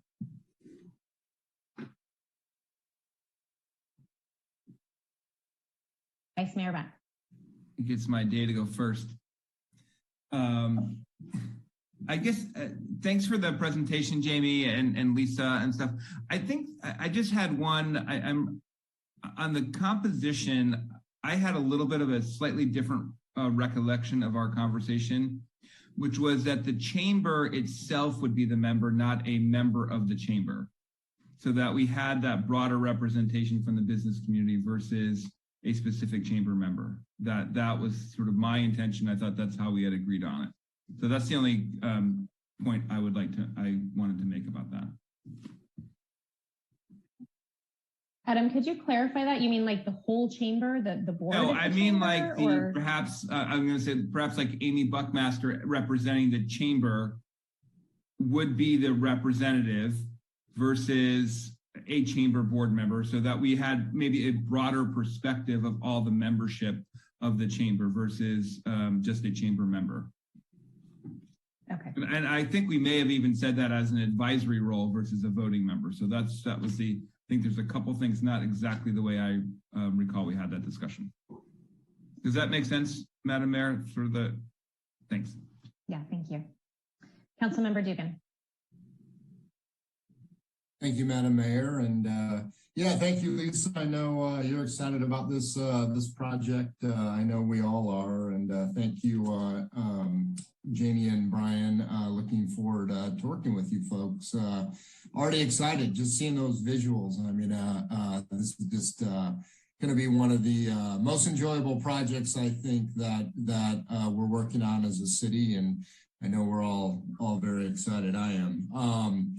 And I particularly liked your slide about the community engagement process. I'm not sure, like it was like a Venn diagram flow chart over time. I'm saving that one. I think that's wonderful because that's really going to be the heart of what makes this a successful project that we all love. I mean, we can design something really cool, but so much better if everyone feels like it's really an expression of our entire community. So this is really good. And of course, that leads to this Downtown Advisory Committee. And I'll just make an observation. I'm interested in what my colleagues think about this. And specifically, you know, one of the constituencies who will be most impacted by these changes, of course, are the downtown business owners. And, I see we've slotted for 2 representations on the committee, but I'm wondering if that should be 3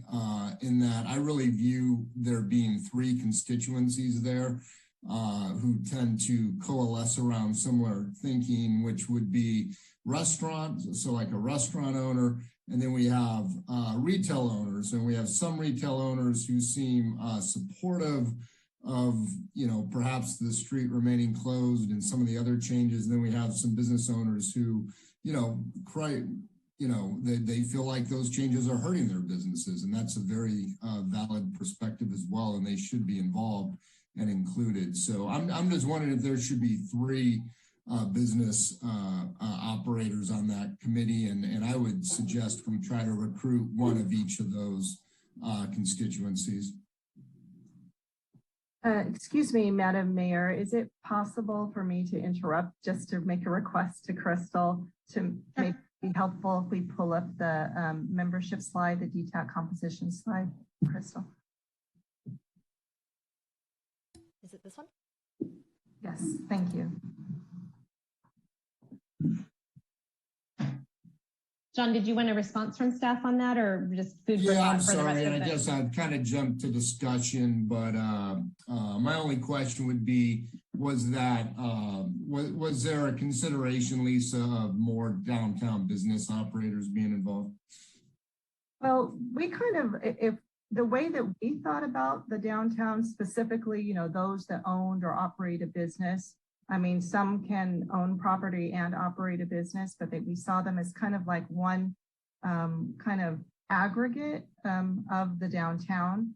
But we really wanted to provide the opportunity for the owners, you know, who own obviously property in the downtown, but then also integrate the business owners. So we kind of really look at them as an aggregate of 4 is one of the ways that we were kind of approaching this particular segment, because one of our other objective is really to kind of ensure that the group was, you know, of a manageable size.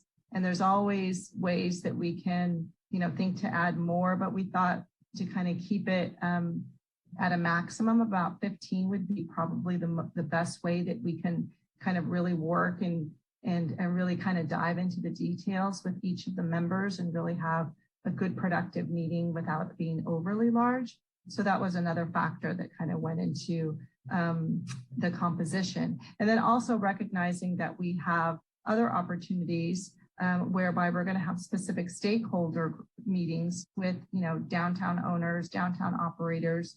So there will be other opportunities for folks to get involved. So the DTAC is just really kind of one segment of the overall outreach and information that's going to go into this process.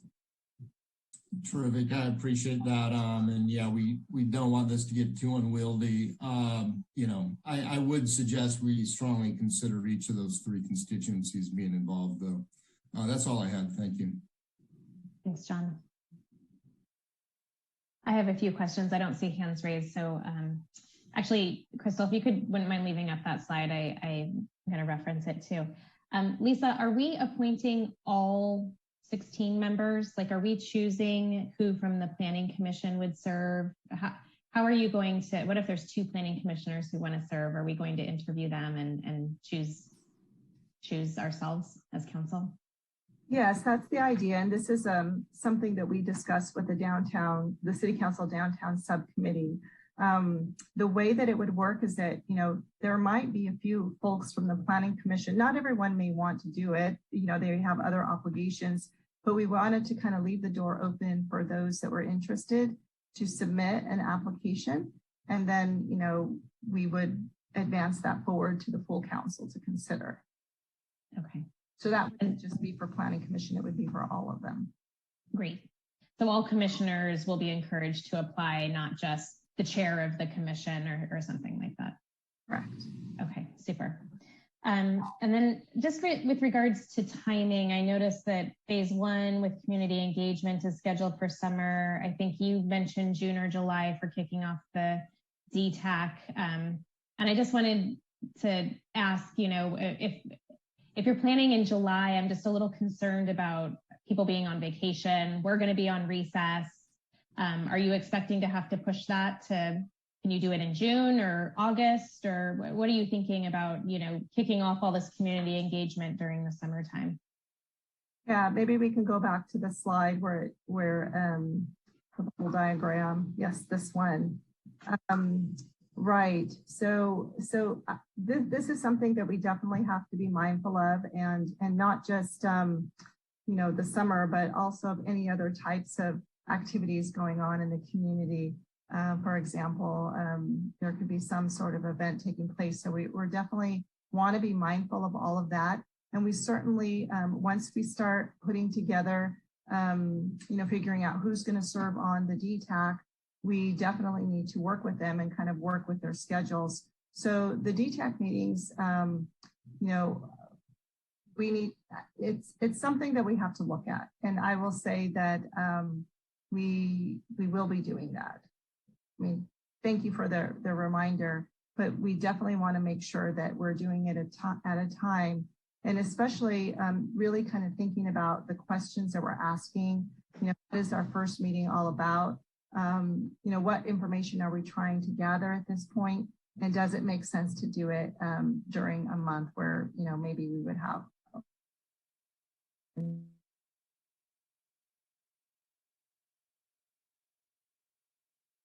Okay.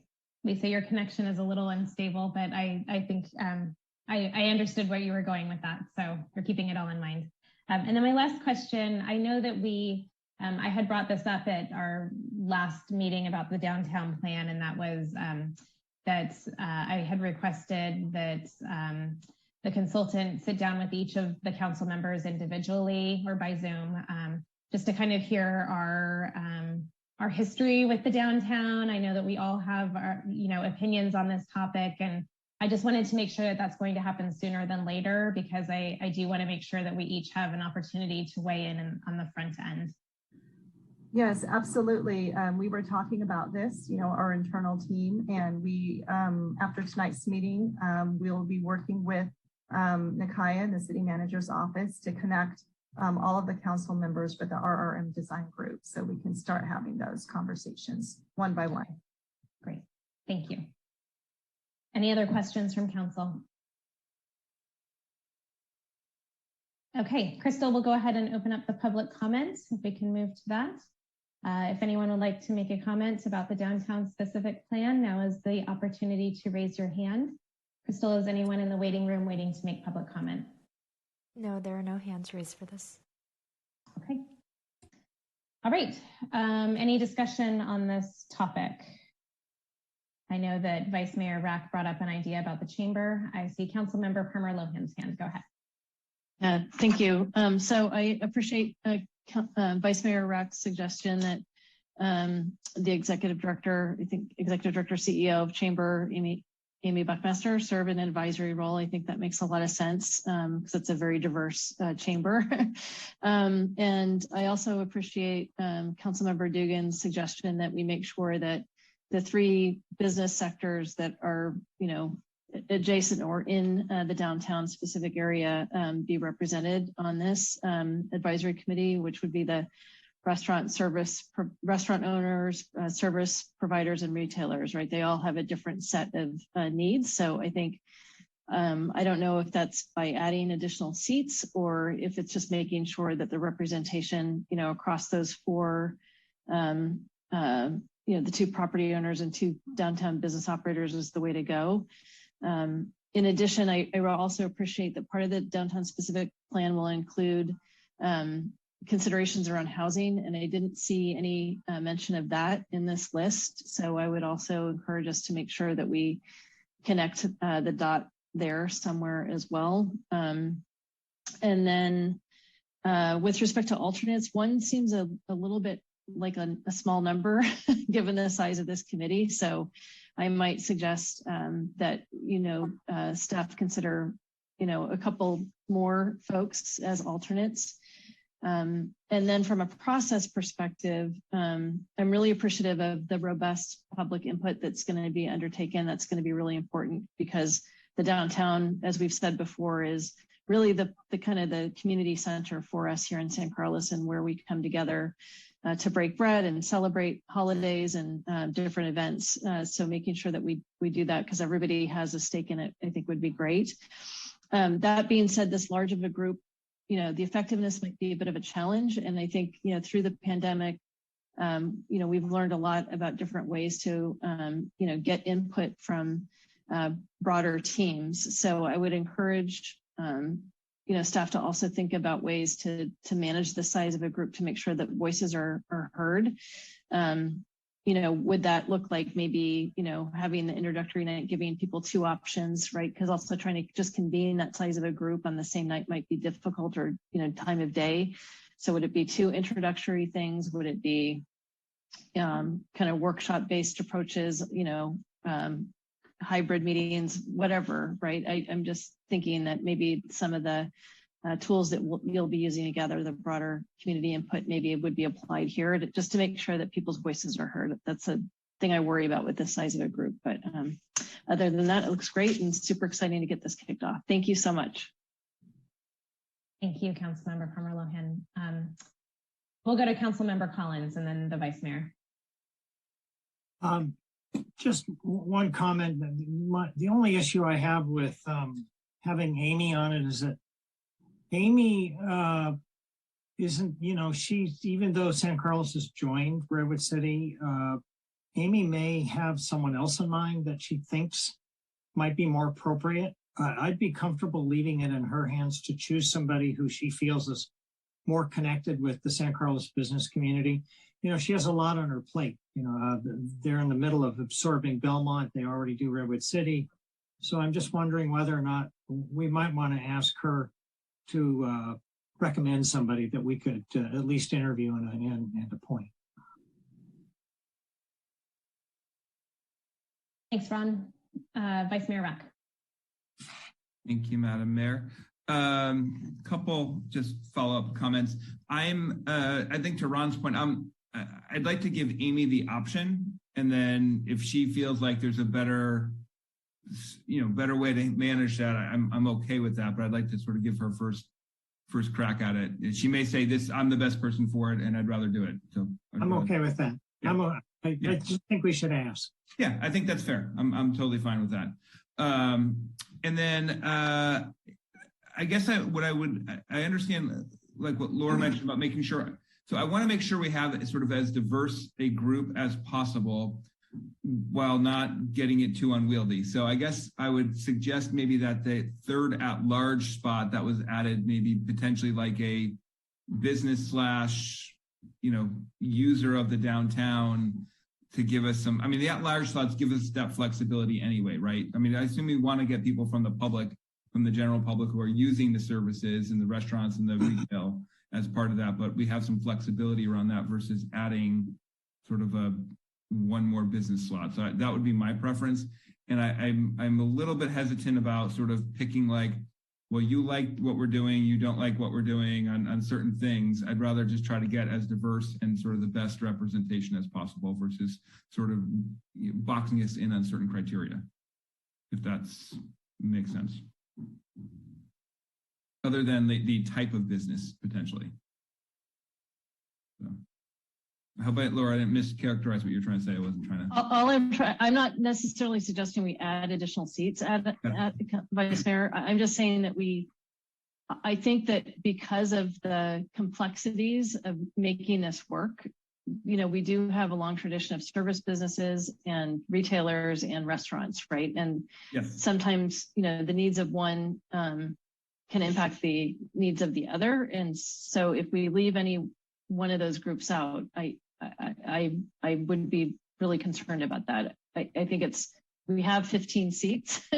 Let's use them wisely and make sure that, everyone has an opportunity to participate, right? Does that make sense? Yes, that makes sense. That's perfect for me. I guess what I wanted to make sure is like we have by business types, to your point, versus people coming with certain sort of preconceived opinions. I'm not suggesting that. Yes. Yeah, perfect. I'm I think suggesting we are aligned. So perfect. Yes.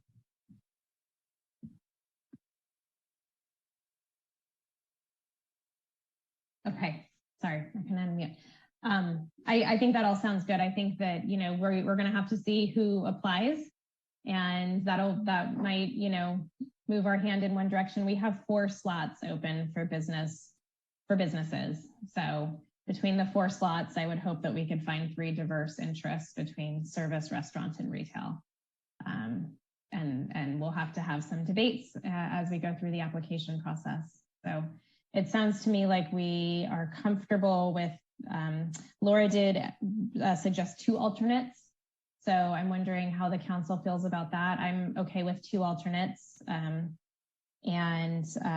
Laura, did you also suggest someone in the housing industry to be? Yeah, I just wondering if, because part of this is it will be impacted by that. So I want to just make sure that we're considerate of some sort of connection between those discussions that we're having and the ideation that's going to come out of this group. I don't know how to untie that knot, but I'm hoping staff might have some ideas there. Yeah. Or we can just keep that in mind as we look at our at-large members or our other people who apply. There's some flexibility. Perhaps we have a resident who's in the housing industry. And Lisa, do you have some feedback on that? Well, and Jamie can jump in here too, but the way that we were thinking about that is maybe kind of bringing in, the housing someone from the housing advocacy group as part of our stakeholder interviews. And certainly we have other ideas about additional groups that we want to reach out to. And there'll be more conversation with the council members when our consulting team has the one-on-ones.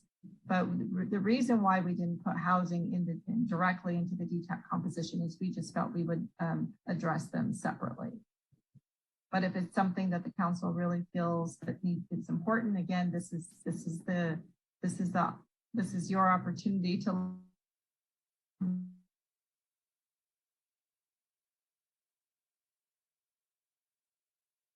Lisa, I think we lost you. but this is our opportunity to weigh in, I think is what you were saying. Okay. Councilmember Palmer Lohan, I see your hand raised. Yeah, so I appreciate that. I think what I would want to ensure is that the housing, component is discussed in this group, that it doesn't happen in parallel and in isolation and in a silo, right? So if the idea would be that you'll bring that into the conversation with this group, I think that would be helpful, because otherwise we may end up going down a path that has unintended consequences, since it, so I hope that makes sense. I see heads nodding. So. Go ahead, Lisa. Yeah, I just wanted to clarify, if I may, what I heard is that not necessarily do we need to add another member representing the housing group, but it's obviously in